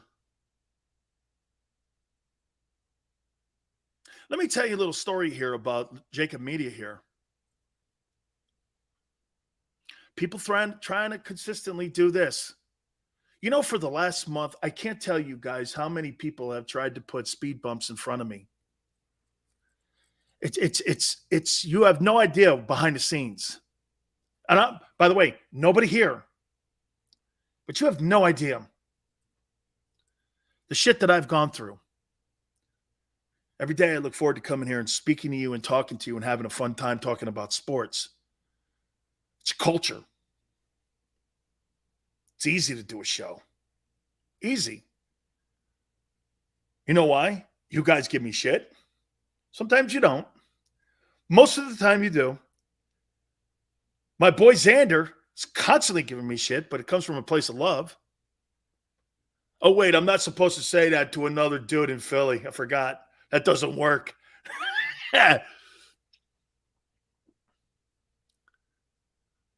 Doug is in a good spot down there with Urban Perfect Storm. It was a perfect storm for him taking over. Pick up your skirt, Sills. Thank you, Daz. Hey, another good reality check right to the chin there. Appreciate it. Thank you very much. Turn off the... Xander, shut the hell up. I'm sick of you. Sirianni is the Howie whisperer, which is why it's working so far as a team building. Okay? Seals make smart football. This is where real football fans come to talk football. That's kind, Michael. Thank you. You know you're doing something right if you've got haters. Hey, you know what, man? Will you explain that to my aunt, please? Tell her that. She cries every day. I don't blame her. I could make anybody cry. Ask Xander. Dan, get some Eagle. Wait a minute. John, I got Eagle gear. Do you not see this? Okay, the cup is Jerome Brown. The hat. I got gear. Don't you call that gear? Big Sills, the show still sucks. Oh my God. Big Sills, the show still sucks. Sills is like the uncle I never had. Clifton goes, I hope Jalen Hurts works out. You want to hear something, Clifton? By the way, bottom of the hour, I'm going to rank the Eagle games on your schedule. The games that I can't wait to see, okay? Let's see here. What was that? Let's see here. I hope Jalen Hurts works out. Clifton, I think people are under some crazy impression I want Jalen to fail. Why would I want that? That'd be horrible for my show. I'm a content machine. Jalen Hurts not working out doesn't help me. You know what? Here, let me give you something that is so my wife, so you guys know. Congratulations, Dan. Everyone hates you. Your take was right, and you've been fired. Nobody. Hey, you were right about Al Golden at Miami. You were right about LeBron leaving the Heat. You were right about the Buccaneers. You were fired at all those. Yeah. Congratulations to you. You were right. Not to work. Who wants that? Right? Okay. Who wants that? Hey, Dan, congratulations, man. Your takes were so right. You're fired. I'm doing 8 shares, though. I don't care. I don't care. Big Pickett goes, rock that boat. Hey, Pickett, I've rocked the boat so much, I'm seasick. I've rocked the boat so much, I'm seasick, man. Okay? I can't wait to see this game tonight, too. Jaguars and Raiders, we're going to hit on that a little bit as well. Yeah, and by the way, just so you know, it's not isolated just to you. If you go over to my Twitter page right now, every single San Francisco 49er fan hates me because I said this. Congratulations. Now, wait a minute here. Tell me if you think, who's the worst quarterback? Who's the worst quarterback that you guys have had? And don't say Carson Wentz because it's not true. In the last 20 years, who's the worst quarterback? Brandon.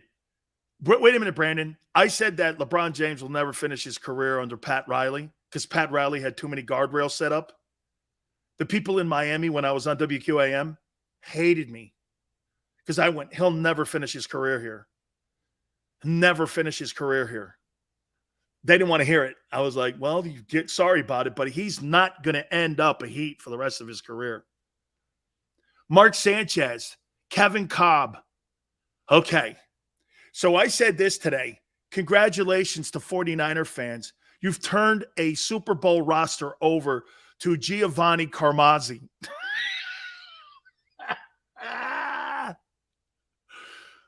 And they are going nuts on me. Congratulations. You've turned a Super Bowl roster over to Giovanni Carmazzi. Some of you are going, who the F is Giovanni Carmazzi? Look him up, man. They drafted this guy in the first round, and I'm not sure the guy ever played. Hey, Gigi, right? I said, you turned your roster over to Giovanni Carmazzi. Oh, yeah. Oh, I forgot Nate Sudfeld's on the bench there. That's the guy that Howie threw the game for. Yeah, I forgot that dude's there. So you've got Giovanni Carmazzi and Nate Sudfeld as your quarterbacks this year. Congratulations. You're going nowhere. Yeah, and so they're like, oh, yeah, you're just a hater. Oh, I had a guy call me a racist because I'm not a Trey Lance fan. I call him one play Trey. And I told the guy this, that doesn't scare me, that word anymore. That scares everyone else, but it doesn't scare me. So you can't use that word, so I don't care. Giovanni Carmazzi. Boy, they had a cow over that one. I was in San Francisco, and I was talking sports on KNBR out there when they drafted this guy, Giovanni Carmazzi, in the first round. I went, this guy will suck so bad that I would love to see if he gets on the field. I'm not sure he ever got on the field. Timothy goes, hey. Pickett goes, wait a minute, Sudfeld's gone? Yeah, he's in San Francisco with the rest of the wonderful quarterbacks that they don't have now since they let Jimmy G go. Oh, boy. You really got to love it, man. Giovanni Carmazzi. Oh, okay, PP. Then why are you here? If I'm all those things that you say I am, why are you here? Let me guess. For shits and giggles. Isn't it funny, though? Look how wrong PP is. The two biggest broadcasters in America right now don't have radio shows. It shows you what you know, dog. That shows you what you know. Hey, all good. By the way, that'll be the last time. It's all good. We welcome you aboard, though. Appreciate you stepping in every day. Thank you. I'm going to take a look at, by the way, that'll be the last time I reference that dude. The schedule. I want to hit on it. The games that I think are the most entertaining games coming up this year for the Philadelphia Eagles. Then I'll take a look at tonight's game, Jaguars and Raiders. Please hit the like button. Don't forget also, though, my friends at Morgan & Morgan, where the fee is free. Listen, they're not going to get paid unless you do. And this is a company that's been in business for over 30 years, collecting all kinds of money for their clients, over $13.5 billion worth of compensation for their clients. For the people is not a slogan. This is who they are, what they are. I've known John Morgan for over 30 years. 800 attorneys strong in offices in Philadelphia and in New York and in Florida, make them the biggest law firm in the country. There's no such thing as being intimidated or a small case. Call them at 800-512-1600. That's 800-512-1600. And when you call them, understand this. The call is free. The consultation's free. 800-512-1600. That's 800-512-1600. Open 24/7, 7 days a week. And when you call them, do me a favor. Tell them Big Sil sent you. When choosing a lawyer for your injury case, you may ask, does the size of the law firm matter? Well, of course it does. The insurance company, they're huge with unlimited resources. And whether your case is big or small, they're built to bully you out of the money you're owed. But here's the good news. We're big too, the biggest actually. And we're built to fight to make them pay for all that was taken from you. Size is our strength. There's only one Morgan & Morgan, forthepeople.com.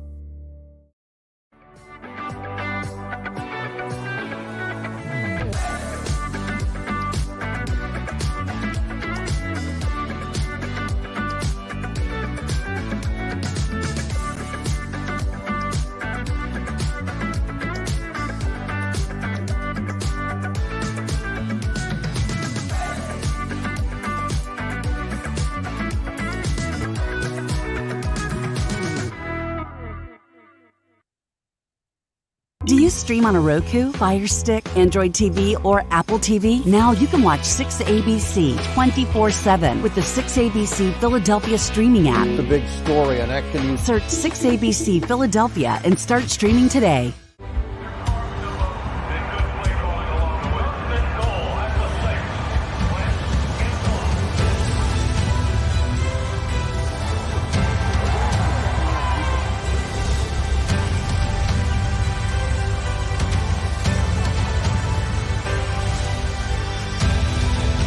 Field of life, First Trust Bank is there for you. Champions on 3. 1, 2, 3. Because Philadelphia dreams deserve a Philadelphia bank. At Stateside Vodka, every new customer gets the world's best rocks glass. Free. What's that? A rocks glass? You're telling me that bottle is cut in half? You could say that.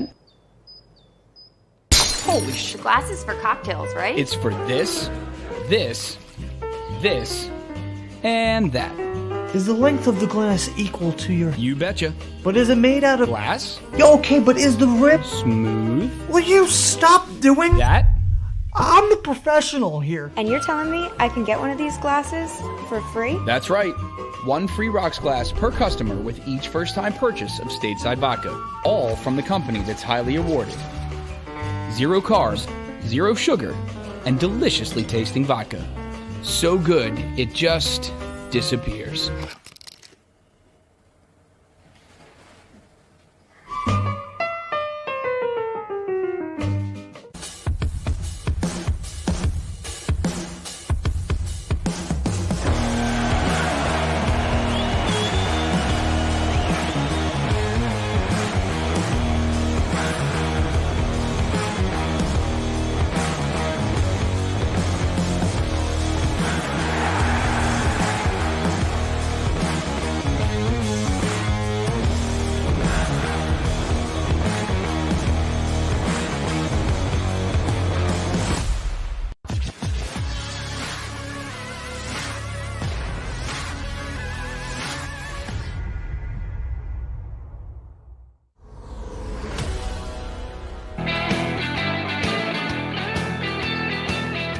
Welcome back. National Football Show. It's your boy, Big Sills. Please hit the like button. Thank you guys so much. I'm going to talk about what games I really want to look at this coming season here for the Philadelphia Eagles. I want to do that real quick.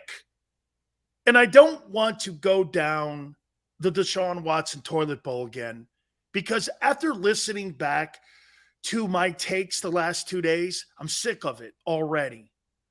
And with football starting tonight, I'm sick and tired of that kind of conversation. It's disgusting. It really is. It has nothing to do with the game. It really doesn't. It's like, it's just not what I'm interested in. You know, it's just not, okay? But there is some fundamentals here. Okay, there is some fundamentals here. This is exactly the kind of shit that I hate when it comes to the league. You negotiate something with the Players Association, and then you renege on it. This is more about the NFLPA being the weakest union in all of professional sports. They have no backbone since Gene Upshaw passed away, unfortunately. D. Smith is a lapdog for the NFL owners. They have no backbone. And I'm a member. I'm a lifetime NFL Players Association member. Okay? They have no backbone. Zero. If the league wants you, they get you. Deshaun Watson, if this thing does go to a courtroom, see, it's not going to go to a courtroom. It's going to go to Roger Goodell's courtroom. And he's guilty, no matter what. Anything that dents the shield, the NFL, you're going to pay for it. If you're Tim Tebow, or if you're Michael Sam, or if you're Antonio Brown, if you're Colin Kaepernick, if you're Brian Flores, and you dent the shield, you'll pay for it. Brian Flores will never coach as a head coach in the National Football League ever again. That stupid Rooney Rule that they have, isn't it funny that he lands in Pittsburgh, named after the owner of the Steelers? Is this that by did that just happen by coincidence that he lands in Pittsburgh and the Rooney Rule, which was started by Art Rooney and Dan Rooney, he lands there as an assistant with Mike Tomlin? Is that by coincidence? Probably, I guess. You know it's not. NFL does everything in steps, and they think about it, how it's going to look. They use social media and Twitter, and they judge by the wins of social media, just like the politicians do. You know, 19% of the United States is on Twitter, but yet you would think Twitter, like Elon Musk says most of those accounts are phonies anyway. Can you imagine being persuaded by phony people on Twitter? And that's how people get opinions in some situations when it comes to politics and in sports. How? You're snow jobbed. You're lied to, and you buy it. If politicians lie to you, social media lies to you more. But that's how the NFL judges. By the way, that's not what they care about behind the scenes. The league does what they want to do behind the scenes, and they tell you in public what you want to hear. Because you know why? They think you're stupid. And most of you buy into it. That's the business side of it. You could have ended this case with Deshaun Watson. You could have ended it. It would have been over. Hey, a couple slings and arrows there. Who cares? But instead, he's going to start against Carolina now. And you keep this narrative going. And you urinate on the process that you negotiated with the Players Association. You voided it. Why even had a hearing? Who cares what Sue Robinson says now? You were going to do anything you wanted to do anyway in the end. Typical NFL. Honestly, man. Games I want to see this year.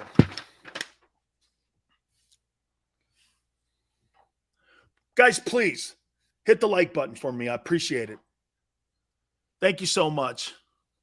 Dude, robots on Twitter, I didn't realize how many fake accounts are on Twitter now. Seals, we live in a soundbite and banner crawl society. Quick hit, shallow information rules. Bob, and the most important thing, Bob, no accountability. You can destroy the Duke lacrosse kids' reputations and their families' reputations and no accountability for apology when you find out it was a complete lie. There's no accountability for that. No one ever apologized to those kids. You called them all racist. Everyone knows now that the story was completely made up by both the victim or the alleged victim and the district attorney. Nobody ever said anything about it. You closed the program down. You closed a program that was like one of the top 2 programs in the country down, and it was a lie. Nobody had accountability on it. You know, that case will always stick out for me as something that will always be one of the most damaging things I ever thought of when it came to media reputation. Nobody was ever held accountable for that scenario that turned out to be 157% a lie. I mean, nobody. You don't know who to trust when you're watching the news nowadays. That's why I watch C-SPAN. I'm not kidding. I do now. Because there's kind of both sides on it. Okay? Let's take a look at this here. What game? Here, I'm going to go from 10 up. The 10 most exciting games that I'm looking at this year for the Philadelphia Eagles. Okay? Let me get this here. I'm saying it. My 10th game is the Titans. No A.J. Brown. It's week 13, by the way. I can't wait to see how this team lines up against an imposing football team. And you got Derrick Henry that you've got to try to stop. And Jonathan Gannon is going to have to try to stop that guy. A.J. Brown was a non-factor on that team. All right, wait. A.J. Brown was a factor on that team, but not like he thinks he was. That team was run by the quarterback and the running back and being extremely good on defense and their head coaching and their general manager. It's one of the best run organizations in all of football. That Titans team's a good football team. The general manager gets it too. He don't get in the way of Mike Vrabel, who, by the way, is the reigning NFL Coach of the Year. He's one of my favorite coaches. I love Mike Vrabel. What an absolutely great coach he is. And I can't wait to see Derrick Henry versus the Philadelphia Eagles Jonathan Gannon defense. Let's line it up, baby, and play 60. I want to see that.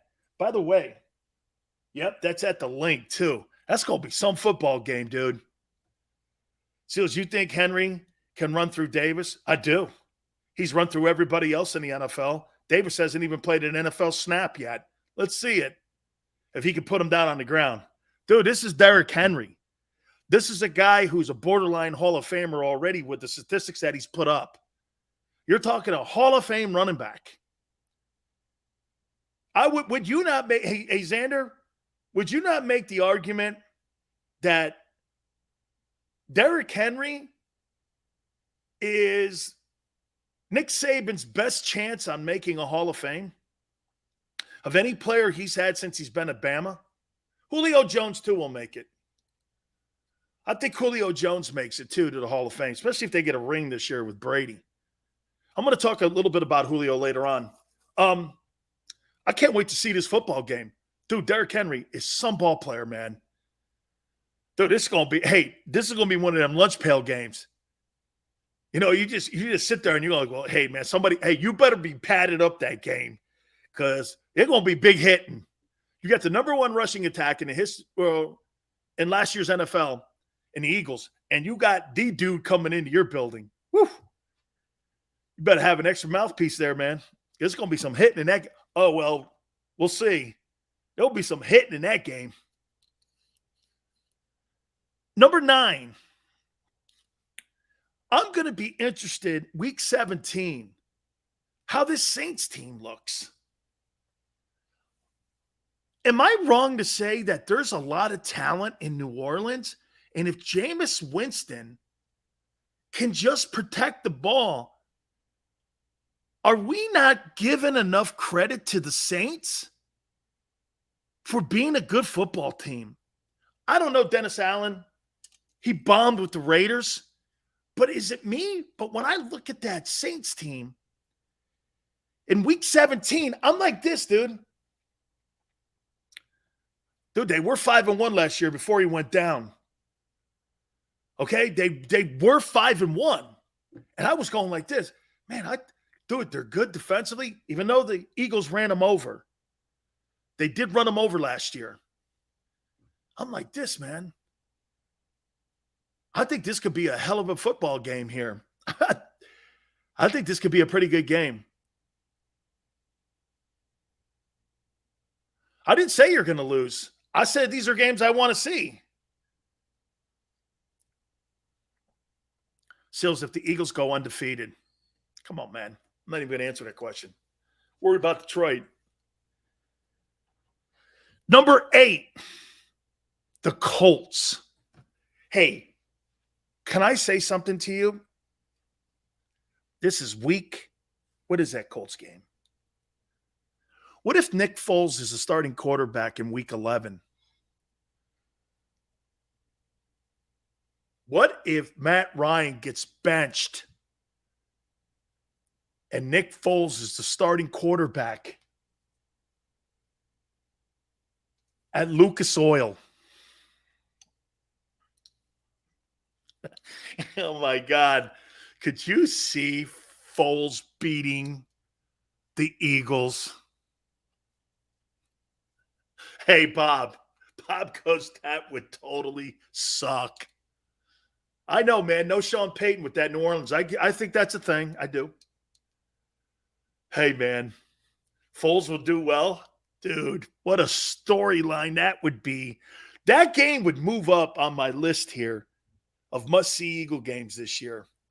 If Foles is the starter. Dude, Nick Foles is the starter against the Philadelphia Eagles, the team that he led to a Super Bowl. And he beats Howie. Oh, man. Wow. 28-28 passes. Hey, you know what, though? I do think Eagle fans would love that. I think you'd be rooting for him to have an opportunity at success. That doesn't mean that you'd be rooting for him to beat your team. But I think you'd be rooting for him to go like this. Good for you, Nick, man. Way to get an opportunity at starting again. Uptown goes, Foles is on the Colts? Yeah. God, can you imagine him with Frank Reich and all of a sudden they take it the whole distance? And you got Jonathan. What's that kid's name? Jonathan Taylor, who had 1,810 yards last year. Michael Pittman receiver. Got a really good defense. And all of a sudden, Foles catches fire. They win it. What if Foles, hey, could you see Foles and Reich winning the AFC? Oh, my God. The coach and the quarterback who were responsible for that Super Bowl in Philly do it again in Indy.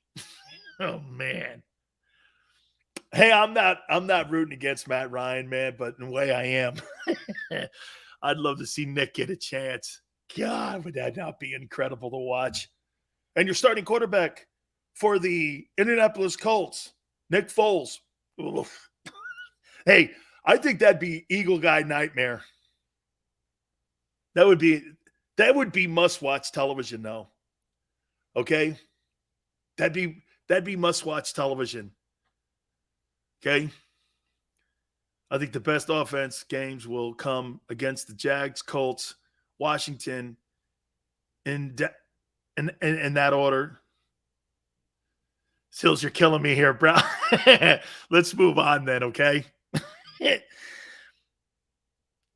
Number 7, the Lions game. Week 1, I got them as number 7. Games I want to see the most this year on the Eagles schedule. I'm looking forward to that game. I want to see how they get out of the gate. I want to see how they prepare. I want to see how that football team is getting ready to rock, man. I mean, look, you know, all the things that I'm saying about their practice schedules and all the things that I'm saying about their practice habits, they may go in there and win 38-10. And everybody will come on the show on Monday and go like this, hey, Sills, that shit you were talking about, 20 missed tackles, boom, in your ear. You could be right. Let's hope you're right. Because if Big Sills is right, take the over-under on 20 missed tackles, it could be a rough start. Number 6, I'm looking forward to that Cardinal game in week 5. Okay? I believe that's at Glendale, the home of the Super Bowl this year. I believe the Super Bowl's in Glendale. I think the Super Bowl's in Glendale this year. By the way, I'm meeting Hollis Thomas. And I'm meeting Hollis Thomas and I'm meeting Seth Joyner for that game too. So yeah, I'm meeting them for that game. Yeah. So I can't wait to see that. I want to, hey, Zach Ertz and all that. I want to see what these guys are going to do this year. This is a good football team. The loss of Chandler Jones, and I don't think J.J. Watt has really anything left. I want to know what they're going to be like on defense. We shall see. Number 5, week 12, Packers. How well do you think Aaron Rodgers plays against that revamped Eagle defense and Jonathan Gannon? So wait a minute. Aaron Rodgers versus Jonathan Gannon.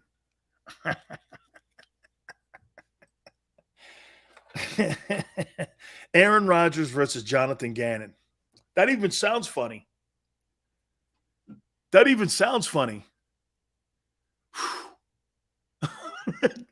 Yeah. Hey, is it in Philly?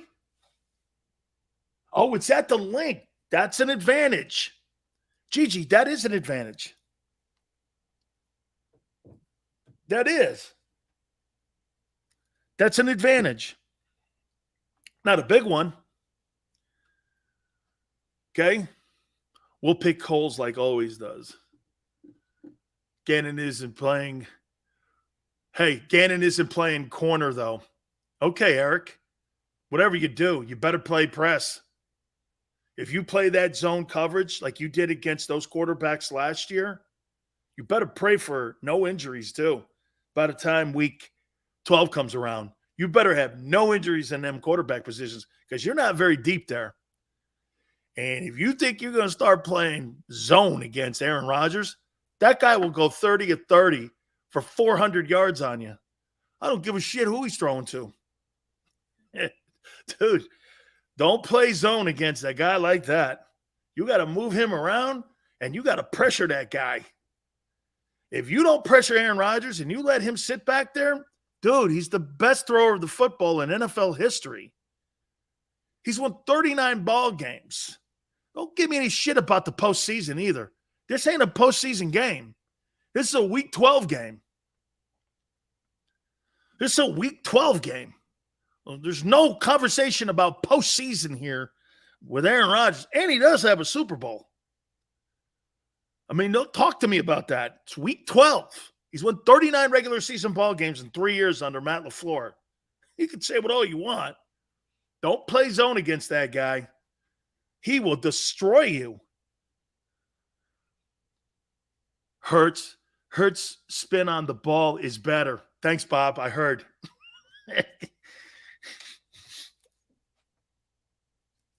How come Jalen throws the ball like a shot put? Hey, Jalen should play at Franklin Field. That's where they hold the pen relays. I'm sorry I said that. Look, we're having a good show today. We're kidding around a little bit.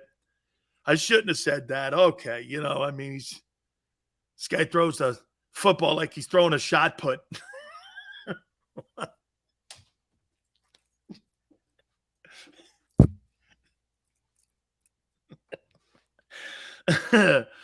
Oh, man. Yeah. Who won the shot put at the pen relays? Jalen Hurts. Really? Yeah, he's more accurate in the shot put ring than he is on a football field. I'm kidding.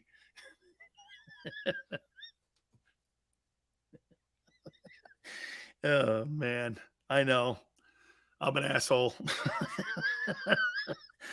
Week 4. The Vikings.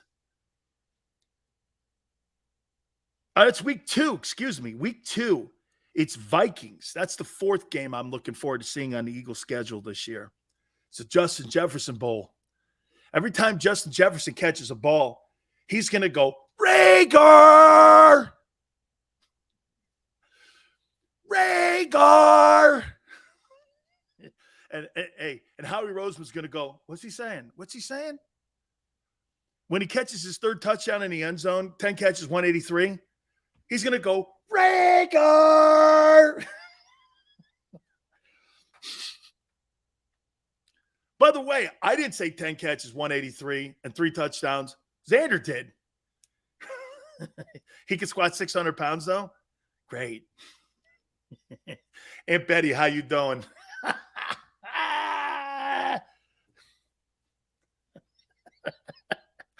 Hey, Aaron Rodgers is like, that hair and all that shit, Here's Jalen throwing the ball. Throws a shot put at the pen relays.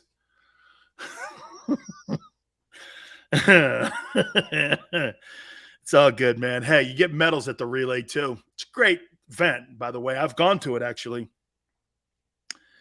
Number 3, game on the schedule this year that I want to see on the Eagles schedule. That's week 4. It's the Dougie P Bowl. Oh, yeah. Can you see Doug walking out there on the field? So Doug does this. Watch this. He comes running out, Lincoln Financial. He looks up at the Super Bowl trophy, and he looks up at the banner, and he goes like this. Then he looks over at the box that Howie and Jeffrey Lurie are in. He looks over, and he goes like this. Hey, can you see Doug just running out? He stops in the middle of the field. He looks at that Super Bowl banner, that NFC Championship banner. Then he turns to Jeffrey Lurie's box and Howie's box, and he goes, I gotcha.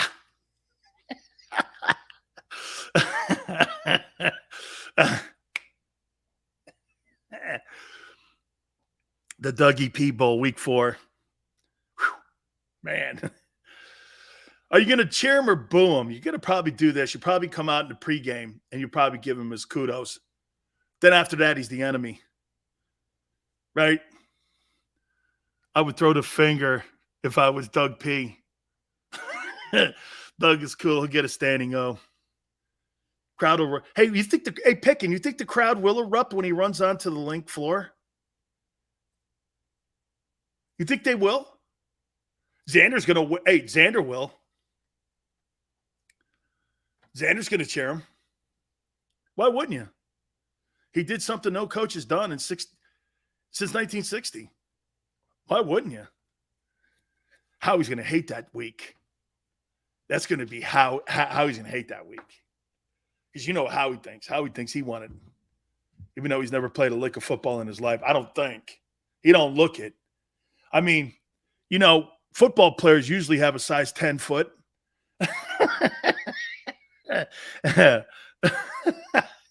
I mean, most players, you go to your equipment manager and you go like this, hey, can I have a size 10, cleat?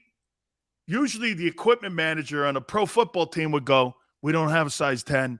Nobody wears a size 10 in the NFL. Not even our kickers. Yeah, but I'm Howie Roseman. Well, sorry, dude. You're going to have to go to the Philadelphia Union for a size 10.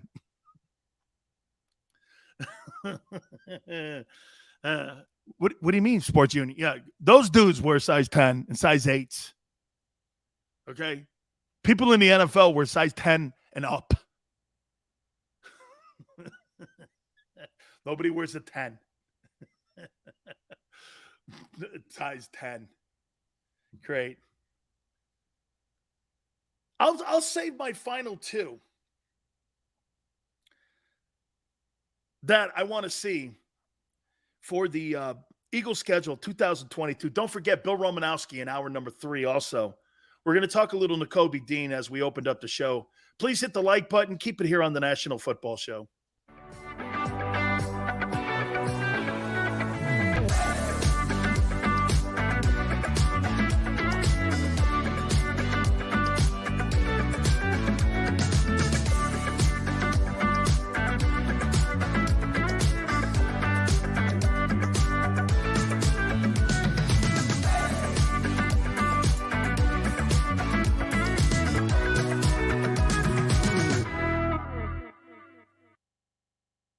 Do you stream on a Roku, Fire Stick, Android TV, or Apple TV? Now you can watch 6ABC 24/7 with the 6ABC Philadelphia streaming app. The big story on Action News. Search 6ABC Philadelphia and start streaming today.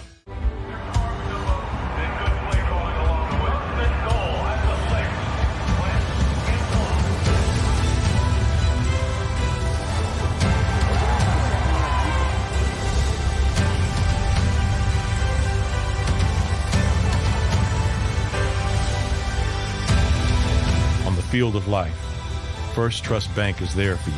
Champions on 3. 1, 2, 3. Because Philadelphia dreams deserve a Philadelphia bank. At Stateside Vodka, every new customer gets the world's best rocks glass. Free. What's that? A rocks glass? You're telling me that bottle is cut in half? You could say that. Holy shit. Glasses for cocktails, right? It's for this, and that. Is the length of the glass equal to your... You betcha. But is it made out of... Glass? Okay, but is the rib... Smooth? Will you stop doing... That? I'm the professional here. And you're telling me I can get one of these glasses for free? That's right. 1 free rocks glass per customer with each first-time purchase of Stateside Vodka. All from the company that's highly awarded. 0 carbs, 0 sugar, and deliciously tasting vodka. So good, it just disappears.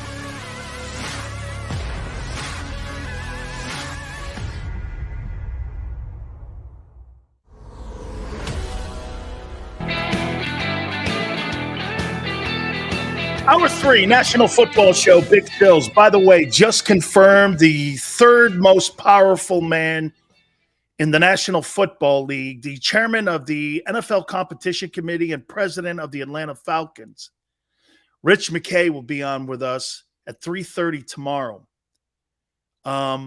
Rich's father, obviously, John McKay, the legendary USC coach and former Bucs coach. Rich was also the general manager of the Tampa Bay Buccaneers, built that team for Tony Dungy that would go on and win a Super Bowl with John Gruden. He was the general manager of that football team, too, by the way, when they won the Super Bowl. Was the general manager and president of the Falcons when they lost to Brady, unfortunately, in that Super Bowl. So, again, Rich McKay's name has been thrown around as the potential heir apparent to Roger Goodell as commissioner of the National Football League. And Rich and I have been friends for over 40 years. I've known him since I was in college.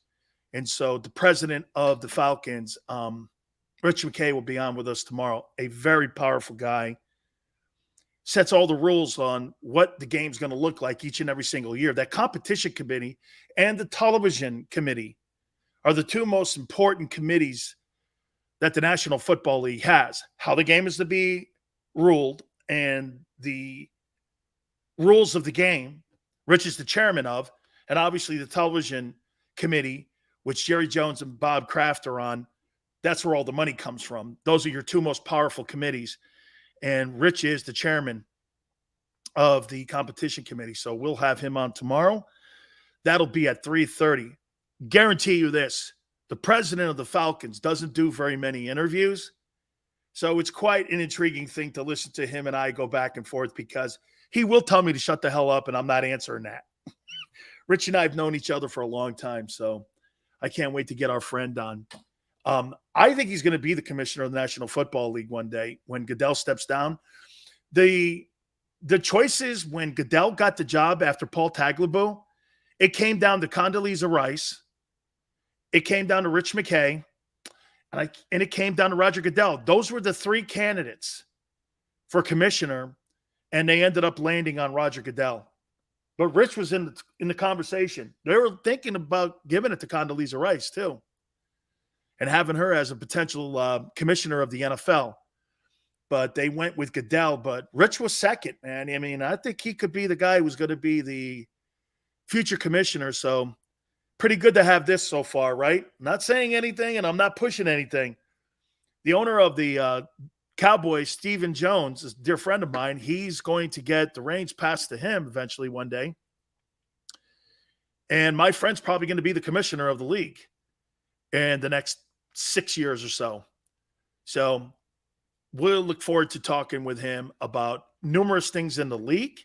He's also on the discipline committee. So can't wait to hear what he has to say tomorrow about all the things that are going on in the National Football League. G goes like this. Man, you're really kissing up. Yeah, a guy like that I do. Hey, wait a minute, right? A guy like that? Yeah, you know what? You're right. Hey, G, you got me. Okay? You know what, though, G? The reason why I do like him a lot is because he drafted me too, man. I'll make the NFL taunt rule. We'll ask him about that, man. Absolutely. Absolutely. Tomorrow will be a newsworthy day because when Rich speaks, people listen. So we're looking forward to that. Absolutely. I hate the Ridley Watson comparison. One was legal. One was contractual. People need to stop crying. Both are bylaws, though, that they both broke. Okay? Edge, they were both bylaws. One was a behavioral issue, and the other one was a gambling issue. But I don't get is the gambling? I thought gambling was legal. So are you telling me that Calvin Ridley was giving intel on the Atlanta Falcons to gamblers? Because other than that, if he's betting on the Falcons to win, who cares? I don't get it. If the Supreme Court ruled that it was legal, I don't know. I just, Nathan Gosills knows where his bread is buttered. He ain't done.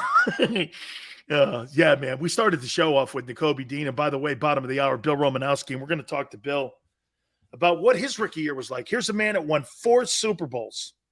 Okay? 4 Super Bowls. 2 with the 49ers and 2 with the Broncos. Okay? What was his rookie year like? He had a lot of really great players when he played in San Francisco. Remember something, the quarterback was Joe Montana, and the wide receiver was Jerry Rice, and he had Ronnie Lott on the team. You're going to play some pretty good football when you got Ronnie Lott and Jerry Rice and Joe Montana on the team. And he's a former Eagle. That's right. He played in Philly. That's right. That's right, man. So we look forward to that too. By the way, the Hall of Fame game is tonight. We're going to talk a little bit more about that game. Hey, what do you think Doug's impact is going to be? Here, let me ask you this first. Let's walk backwards a little bit here. By the way, please hit the like button. Let's walk back a little bit. Was it time for Doug Peterson to go in Philly? You tell me. You were there. I wasn't. Was it time for Doug to go? His final year, 4-11-1. I mean, was there some sabotaging? That's me on the outside looking in, saying a comment like that. I haven't asked you guys this question. Do you think it was time for him to go? Doug Peterson, yes. Manster, no.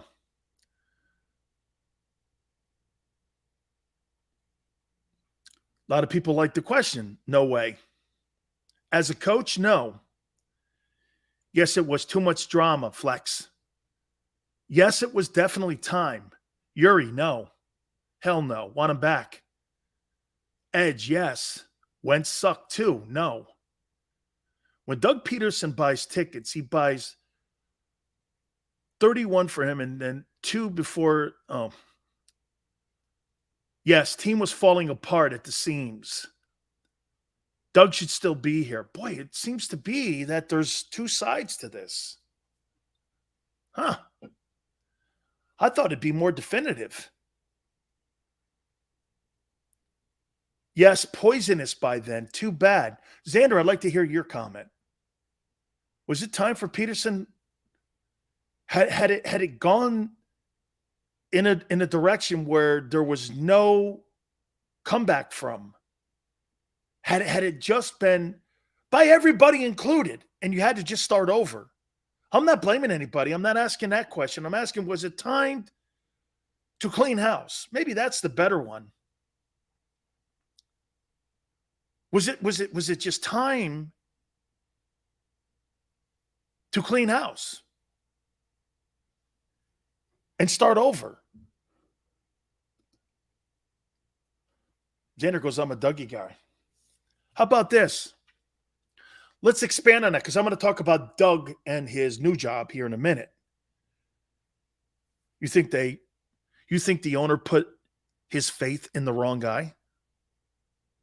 Did the wrong guy get shown the door? And it's between Howie Roseman and Doug Peterson. Was the wrong guy shown the door? Look at the job that Howie's done here. Hey, Howie's done a nice job digging out of that 4-11-1 hole. Bro, Sirianni is it's a different conversation, crazy. Sirianni's the guy. How do you know that? Because he had 1 year? Ray Rhodes was the NFL Coach of the Year in Philly. They blew him out 3 years later. Come on now. I'm a Frank Reich guy. Thought we won the bowl because of him, not Doug. I will always believe that. That's why I say yes, time had to go. I don't know how you could say they won the Super Bowl just because of Reich. I think it was a good combo for both of them. There is a better GM out there. Is there a better GM out there? Sure. I think Howie's decent. I don't think he's any better than Mickey Loomis, John Robinson in Tennessee. I don't think he's better than DeCastro in Baltimore. I don't think he's better than those guys. I'm not saying that those guys are head and heels above him either, though. But to sit there and go, Howie's one of the better okay, fair. But right? How about Les Snead, what he's doing out in Los Angeles? Les Snead and Kevin Demoff as a team, that front office in Los Angeles with the Rams, dude, they don't even believe in draft choices. They get rid of those draft choices, go after free agents, and they rock and roll with it. Sirianni's a paisan. Crazy. Now you reel me in. Now you reeled me in. Okay? That's a great question, isn't it? It really is. Did they put their faith? Who's going to win this in the end? Howie or Doug? Doug is now the captain of his own ship here. Okay?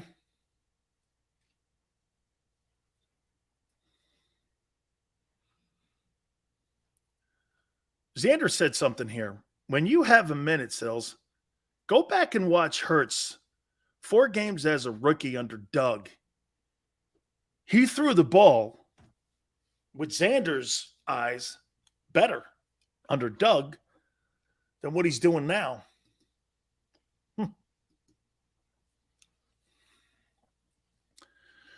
You know, I asked you a question about who you think is going to have more success, Sirianni or Doug Peterson in 5 years. I probably should have asked you who's going to win this divorce. Because we have precedent in this conversation here. Follow me. Well, Brady won the divorce in New England. This guy goes down to Tampa, wins the Super Bowl. That dude hasn't won a playoff game in 3 years. And I love Belichick.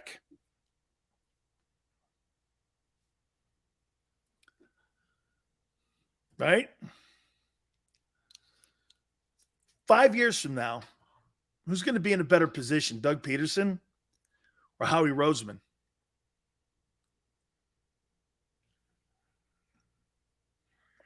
Boy, I like Doug. Dank says Jalen did throw the ball better with Doug. Now he shot puts the ball. Here's Jalen Hurts dropping back. Like I said, he's at the Penn Relays at Franklin Field. Dougie P. What influence do you think he has this year? Let's move into tonight's game. Jaguars and Hall of Fame game tonight. Jaguars and Raiders. What are you expecting from Doug? First year with Jacksonville. His impact on Trevor Lawrence. Hey, by the way, can I ask you guys one question here? What was Doug Peterson's impact on Carson Wentz? Tell me if this is a fair assessment. Boy, it seemed that it started out really hot and good. The kid could – tell me if I'm wrong here when I say this. How I saw it, and again, I wasn't watching it straight on like you guys were. But didn't it seem like it was getting better and better and better and better? And weren't you feeling, am I right when I say this? Carson Wentz was getting better and better and better and better all the way up until 2018. From the first time he got in there, it was better. And right? Wasn't he getting better? What derailed that? What was the one signature moment? And I don't believe it was the injury in Los Angeles at the Coliseum. That kind of, what stopped it? Was it really? It couldn't have been Foles picking up the reins and finishing it off and basically finishing off Wentz. I find that unbelievable to think that a player of that magnitude who was playing that well, all of a sudden, because Foles won the Super Bowl, that derailed the Wentz experiment. Did that really derail it? That injury in Los Angeles, stop the whole Wentz train. Because when you look at his progress, I went back and looked at his progress. That dude was getting better every year. And every time you watch Carson Wentz get on the field, if I'm in Philadelphia and I'm a fan in Philly and I'm in the stands and I'm watching this guy, I'm feeling better and better and better about my quarterback every year until he gets hurt in LA. So to take what Nathan says, so the Foles show derailed that thing?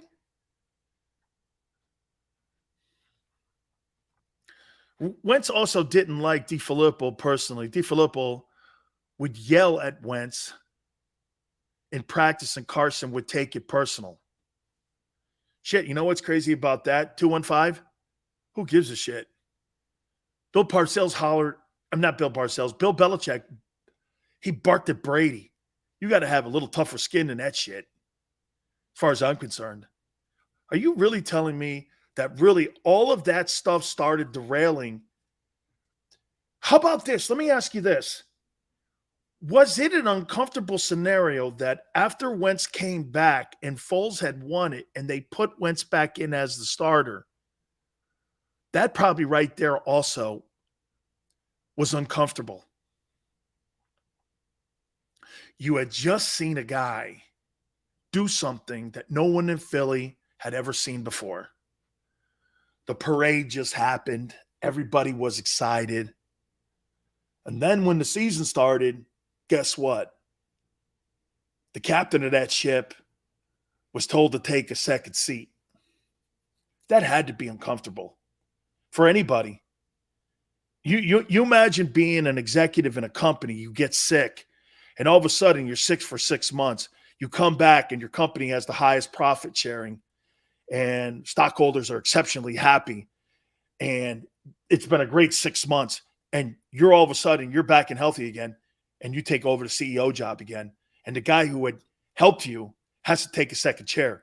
That's uncomfortable even in a company. So to me, I think that was the beginning in Los Angeles, but I think them putting Wentz in the starting role after they had won it, how did Doug handle that? How did Doug handle that? Because to me, it's almost reversed a little bit. When Brady took over for Bledsoe, Brady got put back in after Bledsoe had come back in, won that playoff game against Pittsburgh, and Brady had done a marvelous job during the regular season in 2001. But then Belichick put him back in. Nah, we're going with Brady. Then they moved Bledsoe in the offseason. See, what they should have did was they maybe should have moved Foles in that offseason instead of keeping him on the roster. That's a Howie thing. Am I right when I say this? Howie should never have kept Nick Foles on the roster after they won the Super Bowl. They should have given him an opportunity to go quarterback somewhere else. Instead, what you did was you brought the savior and the Super Bowl MVP back into the locker room. To me, that had to be a problem for Doug and for Wentz. You don't do that. Front office allowed that. It was going to create conflict. Look at how they handled Alex Smith and Patrick Mahomes in Kansas City. And kind of look how they're handling it in San Francisco with Trey Lance and with Jimmy Garoppolo. Look at how they've kind of handled. I think it was a little bumpy in San Francisco. I think it was well done in Kansas City by Andy. I think that was well done by Andy. And you got to remember something too. Alex Smith wasn't as accomplished as Jimmy G is. He's 38-16, and he's actually won an NFC championship, and he's actually been to 2 of the 3 of the last 3 years NFC title games. So there's 5-2 in the postseason. We're talking about a guy who wins ball games. I don't care how you think he's got nothing to do with it. I've said this to you. Kyle Shanahan is 7-28 without him. Whatever you want to put that into context.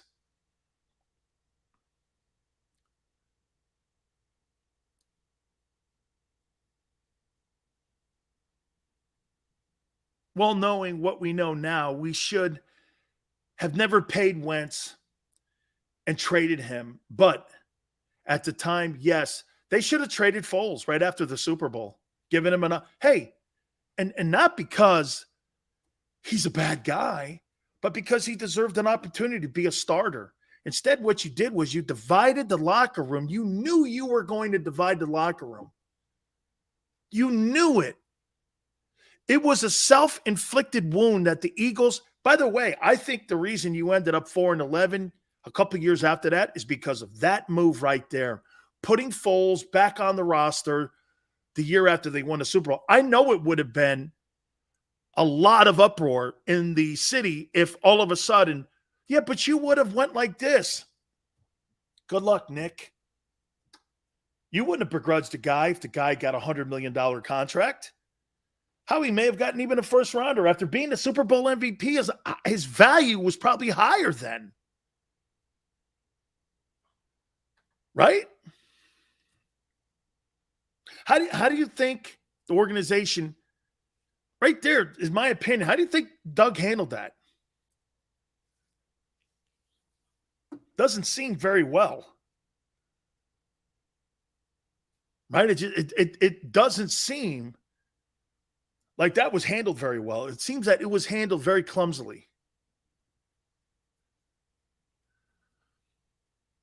Did we keep the wrong guy? Well, then you should have traded Wentz away.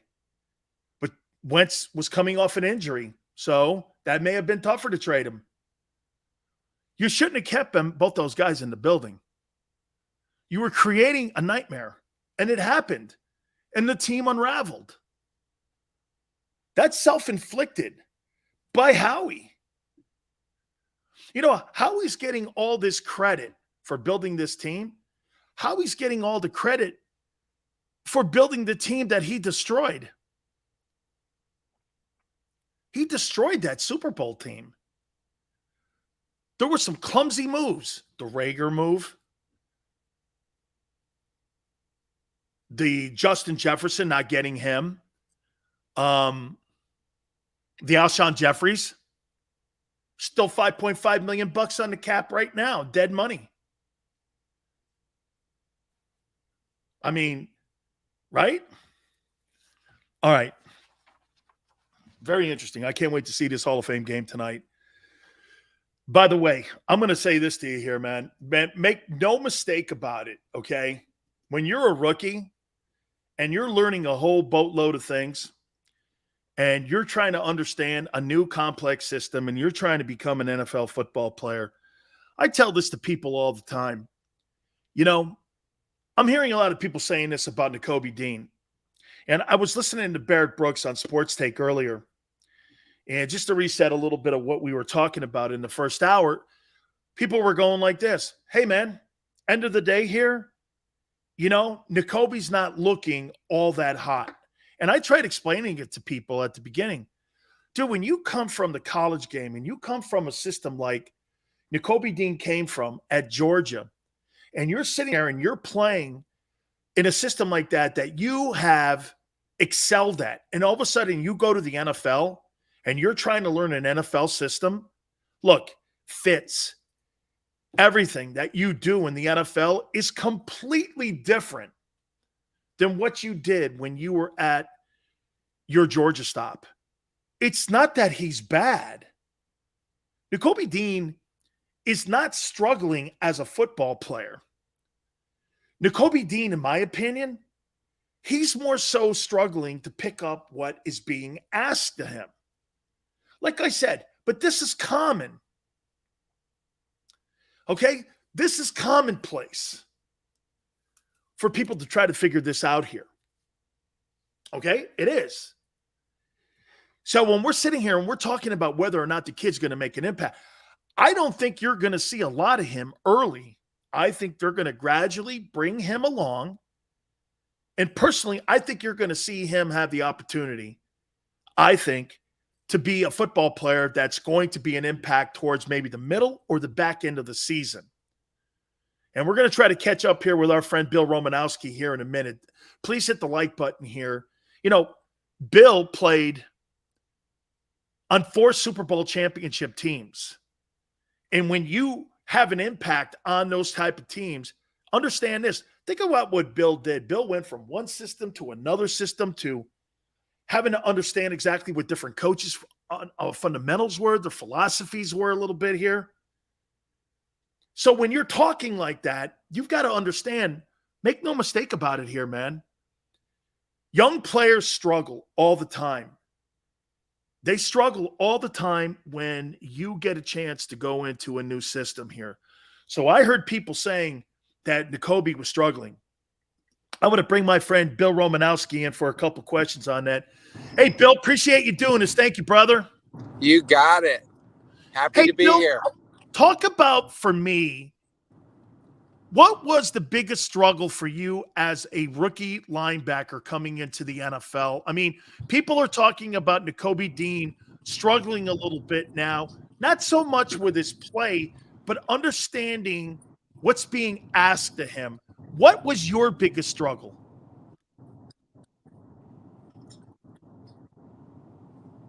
Gotcha. You know what? You have to realize when you get to the NFL, it's about attention to detail. I remember George Seifert, our defensive coordinator in San Francisco, just literally, he'd tell me to take a drop. And this was our flip 3 defense. And I dropped, and he wanted me to drop to 13 to 14 yards. And he literally said, "What is wrong with you, Romanowski? I told you 13 to 14 yards, and you're dropping that a little."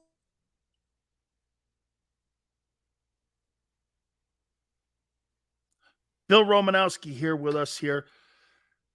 So, Bill, it's an attention to detail is what you're saying. Let's see if we're able to catch up with him here a little bit here. We'll see if we can connect here and get Bill on us here, because I think it's important to understand, guys. That's my intention of why I wanted Bill on. You see what Bill was saying here a little bit? Bill was saying this here. George Seifert is telling him it's not a 10-yard drop. See, you can get away with that stuff in college. You can get away with that kind of stuff in college. But you can't, Bill, right? You can get away with that in college. You cannot get away with that in NFL football. When you're going from, when a coach tells you it's a 10-yard drop or it's a 15-yard drop, 14, 17, that's not going to cut it in that league. It's not. And that's because of the different routes that they know will be run against that particular defense, and they want you at a certain depth.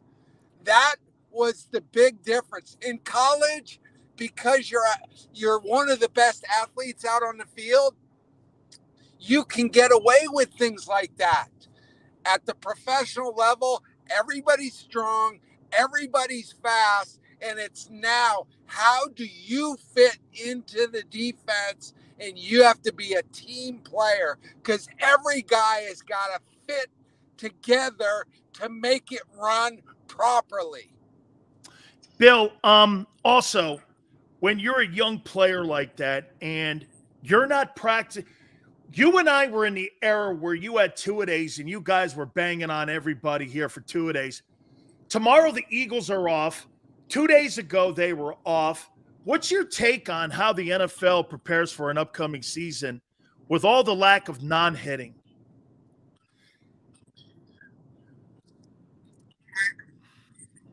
Yeah, well, I came in with the San Francisco 49ers, and Bill Walsh took us out of pads our first week. We never practiced two-a-days in pads. And in the afternoon, we had sometimes walkthroughs. And he would bring us up after practice, after we had a walkthrough, and he'd say, "Men, guess what? You're going to be that much stronger.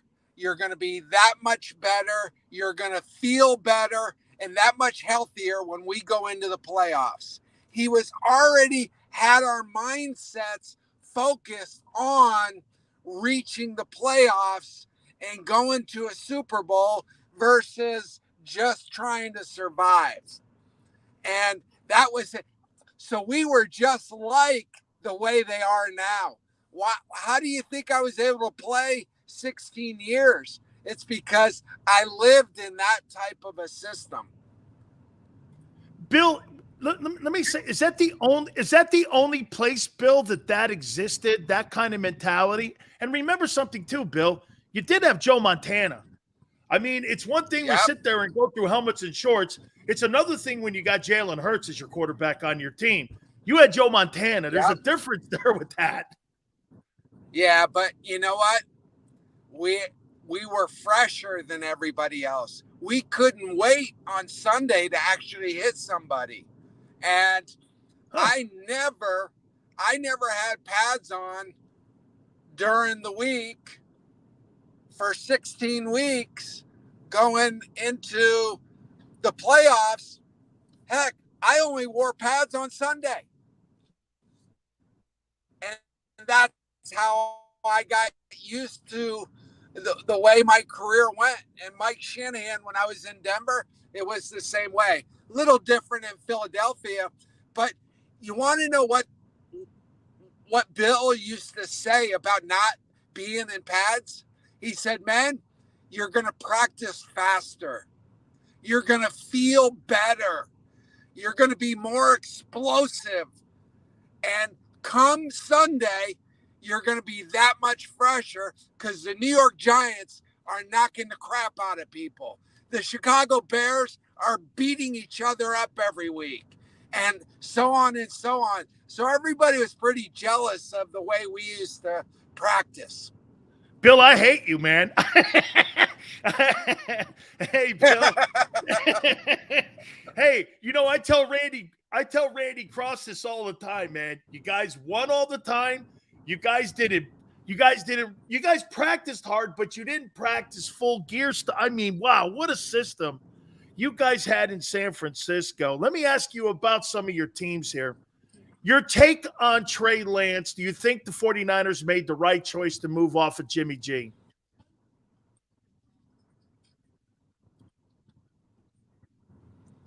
Well, you know how I feel that you can be better than Jimmy Garoppolo, because you have to admit Jimmy Garoppolo has had a hell of a run. And you look at his statistics and his winning percentage, he wins 70% of the games he plays in. I mean, he's had a great run. Trey Lance, we haven't heard very much about him other than a little bit of the games he played last year. But I just have this feeling that the 49ers are holding back, and you're going to see him just take off in that system. His new coach is Brian Greasy. Kyle Shanahan is going to put him in a position to be great, and I think it's going to get pretty exciting. Nathaniel Hackett going to Denver and Russell Wilson being in Denver. How do you look at what they're going to do in Denver this year? Well, they have two great receivers. They've got a good defense. Their struggle was quarterback, you know? And you put Russell Wilson at quarterback, I don't care who you are. I don't care what team other than, 5 other quarterbacks in the National Football League. He's going to make every other team better other than the 5 great quarterbacks that are out there. So Bill, the Denver Broncos are going to be damn good, but the problem, they have is they got to go against the Chiefs, the Raiders, and the Chargers, which arguably, the AFC West is arguably the best division in football. Bill, I think any of those teams can win the Super Bowl this year. I mean, it's one of the most loaded divisions. I agree. That I've ever seen. And Bill, tonight we get to see Josh McDaniel again, and Josh McDaniel was in Denver. Didn't go very well from him. Usually, like with Mike Shanahan, second time around, I think coaches have an understanding of what not to do. You think this is going to be an interesting experiment here with McDaniel and Carr, and now getting Devontae Adams with the Raiders? How do you look at the Raiders as they move forward here with Josh McDaniel? You know what? To me, it's about players. You've got to have 5 players that are borderline Hall of Fame / Pro Bowl. And they've got 5 guys. And they're that good. They've got 3 really good players on offense. They've got a tight end, arguably one of the best receivers in football now. And they've got a damn good quarterback. And now we're going to see if coaching is the difference with Derek Carr. And I'm excited to see that. Defensively, there's still some wild cards there, but they've got depth. They've got meat up front. They've got guys that can run. Josh McDaniels, took over a Denver Bronco team that, is basically run by Tim Tebow. And that probably was his downfall, was, putting in Tim Tebow. But then Tim Tebow brought him to the playoffs.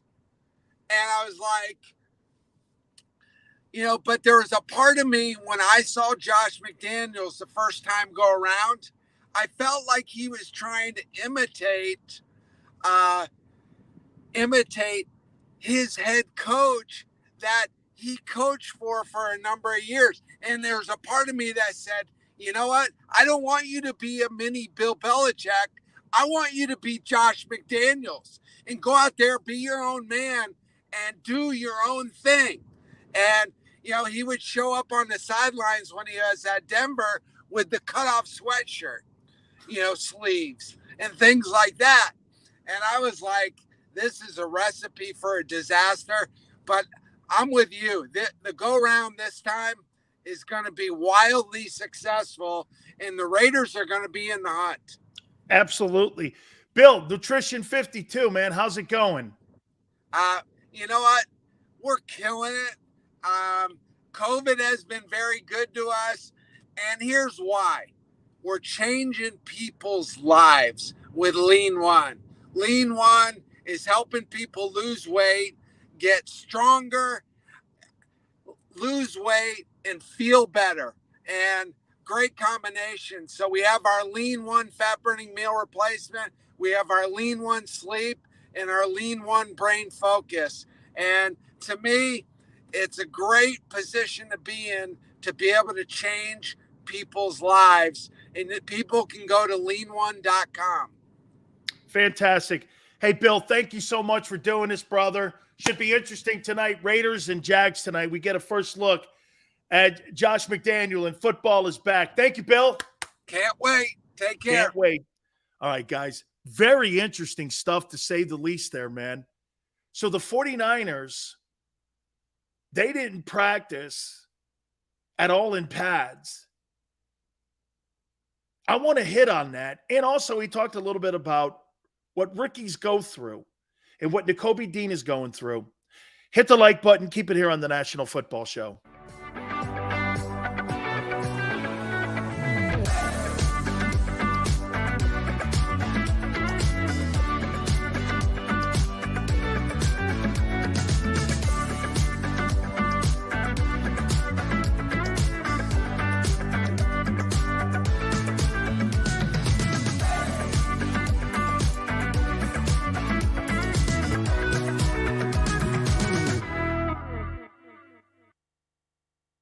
Do you stream on a Roku, Fire Stick, Android TV, or Apple TV? Now you can watch 6ABC 24/7 with the 6ABC Philadelphia streaming app. The big story on Action News. Search 6ABC Philadelphia and start streaming today.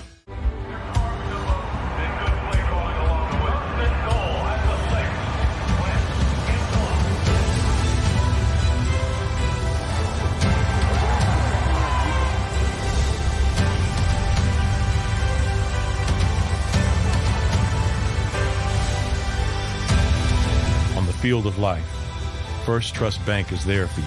Champions on three. 1, 2, 3. Because Philadelphia dreams deserve a Philadelphia bank. At Stateside Vodka, every new customer gets the world's best rocks glass. Free. What's that? A rocks glass? You're telling me that bottle is cut in half? You could say that. Holy shit. Glasses for cocktails, right? It's for this, and that. Is the length of the glass equal to your... You betcha. But is it made out of... Glass? Yeah, okay, but is the rib... Smooth? Will you stop doing... That? I'm the professional here. And you're telling me I can get one of these glasses for free? That's right. One free rocks glass per customer with each first-time purchase of Stateside Vodka. All from the company that's highly awarded. 0 carbs, 0 sugar, and deliciously tasting vodka. So good, it just disappears.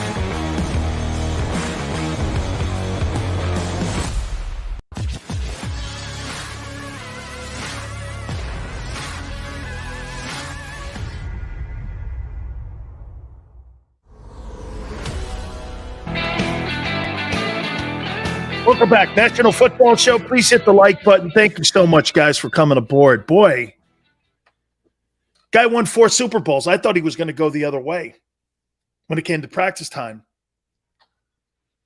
Bill said, and by the way, I kind of knew how the 49ers practiced. But think about it. They were never in shoulder pads. According to Bill Romanowski, and then when Mike Shanahan, who was an assistant coach under Bill Walsh in San Francisco, he gets the Raider job first. That was a bomb. Then he gets the Denver job. He goes there. Romanowski goes to Denver, and it's basically the same formula.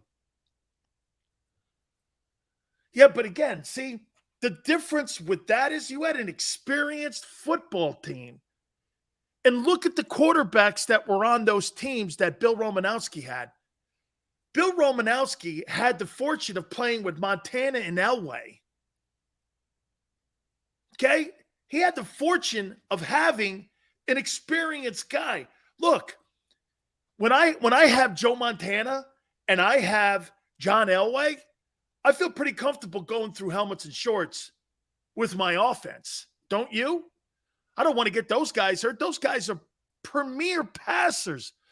And by the way, we're not talking about just a really good quarterback here. We're talking about all-time greats. All-time greats. Talking about Elway, Montana. Hey, man, I'd like to have that as my quarterbacks going into a regular season. Right? 49ers lost 3 DLs already this camp. It's going to be a tough start for the 49ers. I said the 49ers are going to win 7 ball games this year. I think they win 7 ball games. Even with the issues that they're going to have with injuries and such. Most definitely because of the quarterback. Joey Bosa and Khalil Mack are edges. But they play in Los Angeles with the Chargers. Nick Bosa, is up in San Francisco. Milana, Goddard, Smith, Bradbury, Slay, Johnson, Kelsey, all fine ball players. Man, I find that to be a little bit, I thought that was really interesting on what Bill said when it came to how they practiced. Yeah, Debo got his cash. Now, the question will be, does he have his quarterback? But also, did you hear what he said about the one thing that Nakobe Dean is going to have to do? This is exactly what we were kind of hitting on when we opened the program today. Romanowski's like, Seifert screaming at me going, I told you it was a 14-step drop. Get the 14 freaking steps. In college, Nakobe Dean can get away with that because he's one of the better players on the field. In the NFL, he can't get away with that. And I'm promising you, that's one of the struggles that NFL guys have when you come from the college ranks, especially a premier team like a Georgia, an Alabama, an LSU, Clemson, Ohio State, those kind of programs. And you get into the NFL, you don't have to be precise in your drops, your head technique, your hand placement, because you're the best player on the field. But when you get into a game and you got to take on Anthony Munoz or you got to take on Mike Munchak, and if you're not properly set up in technique, they're going to run you the F over. I've never seen anything like that. Look, there was never a game where I wasn't the strongest guy in the building. I never played a game where somebody was stronger than me. Nobody was ever stronger than me. Okay? And for that matter, maybe not even quicker than me. But there were guys in the game. These guys were technically sound, man. There was this guy by the name of Don Mosbar that played for the Raiders. He was a center. And he was 6'5", and he had the longest arms. He was like a spider. And he got out there on you with them long arms. He was athletic. He could move.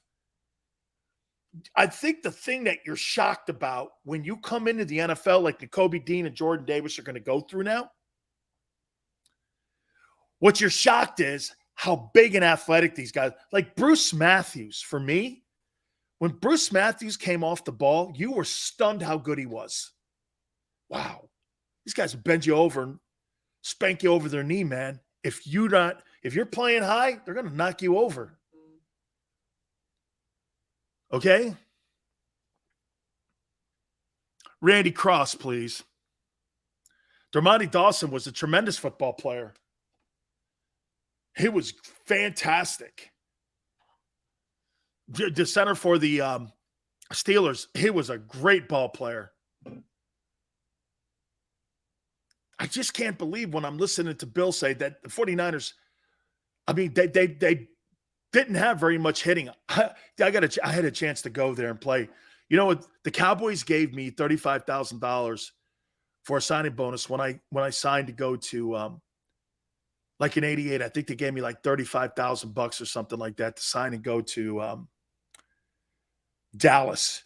The 49ers, man, they didn't want to give me anything. They wanted to give me like 15 grand or some shit like that. Kevin Fegan's going like this, bro, you'll make the team. You come here, you'll make the team. I'm promising you, you'll make the team. And I'm going like, I kicked myself that. It was another move. I should have went to San Francisco. I didn't play against John Hanna, but I did play against Mike Munchak. I played against Ray Donaldson. Stednowski wasn't very good at the time. I killed him every day. Bruce Matthews was sensational of a player. Nate Newton was great. Nate was great. The Bears had a great O-line. I played against Loudermilk, and I played against Tom Thayer in Chicago. Tom was a good football player. I wouldn't call him spectacular, but Nate was great. What made Nate so good, he was left-handed, and he'd punch you out with the left hand, and you were like, damn, it's a little bit different. You know what's funny, man? The Eagles back in the day, they didn't have any good linemen. They had Ron Heller. Ron was a pretty good offensive tackle that he had playing for him with Randall. He was pretty good then. Chris says, Hurts isn't just working on throwing the ball. He's also working on ball placement, exactly why he wasn't throwing and running full speed. Chris, that guy needs all the major reps he can possibly get.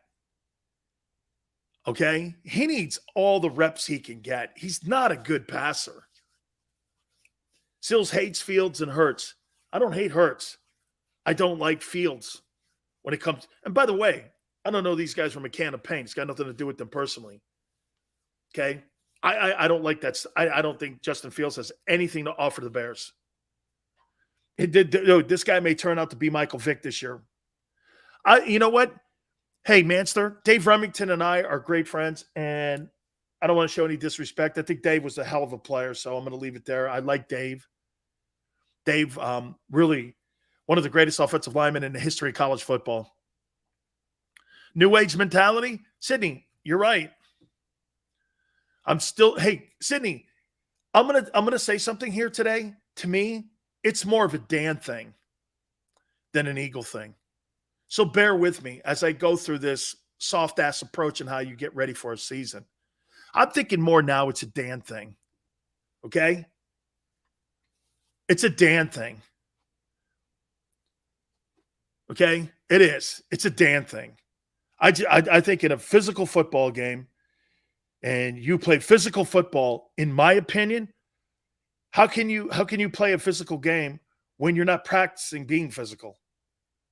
But Bill Romanowski showed. Now, again, when you have Jerry Rice and Ronnie Lott and Joe Montana on the field, it's a little different when we're talking about Jalen Hurts and Darius Slay.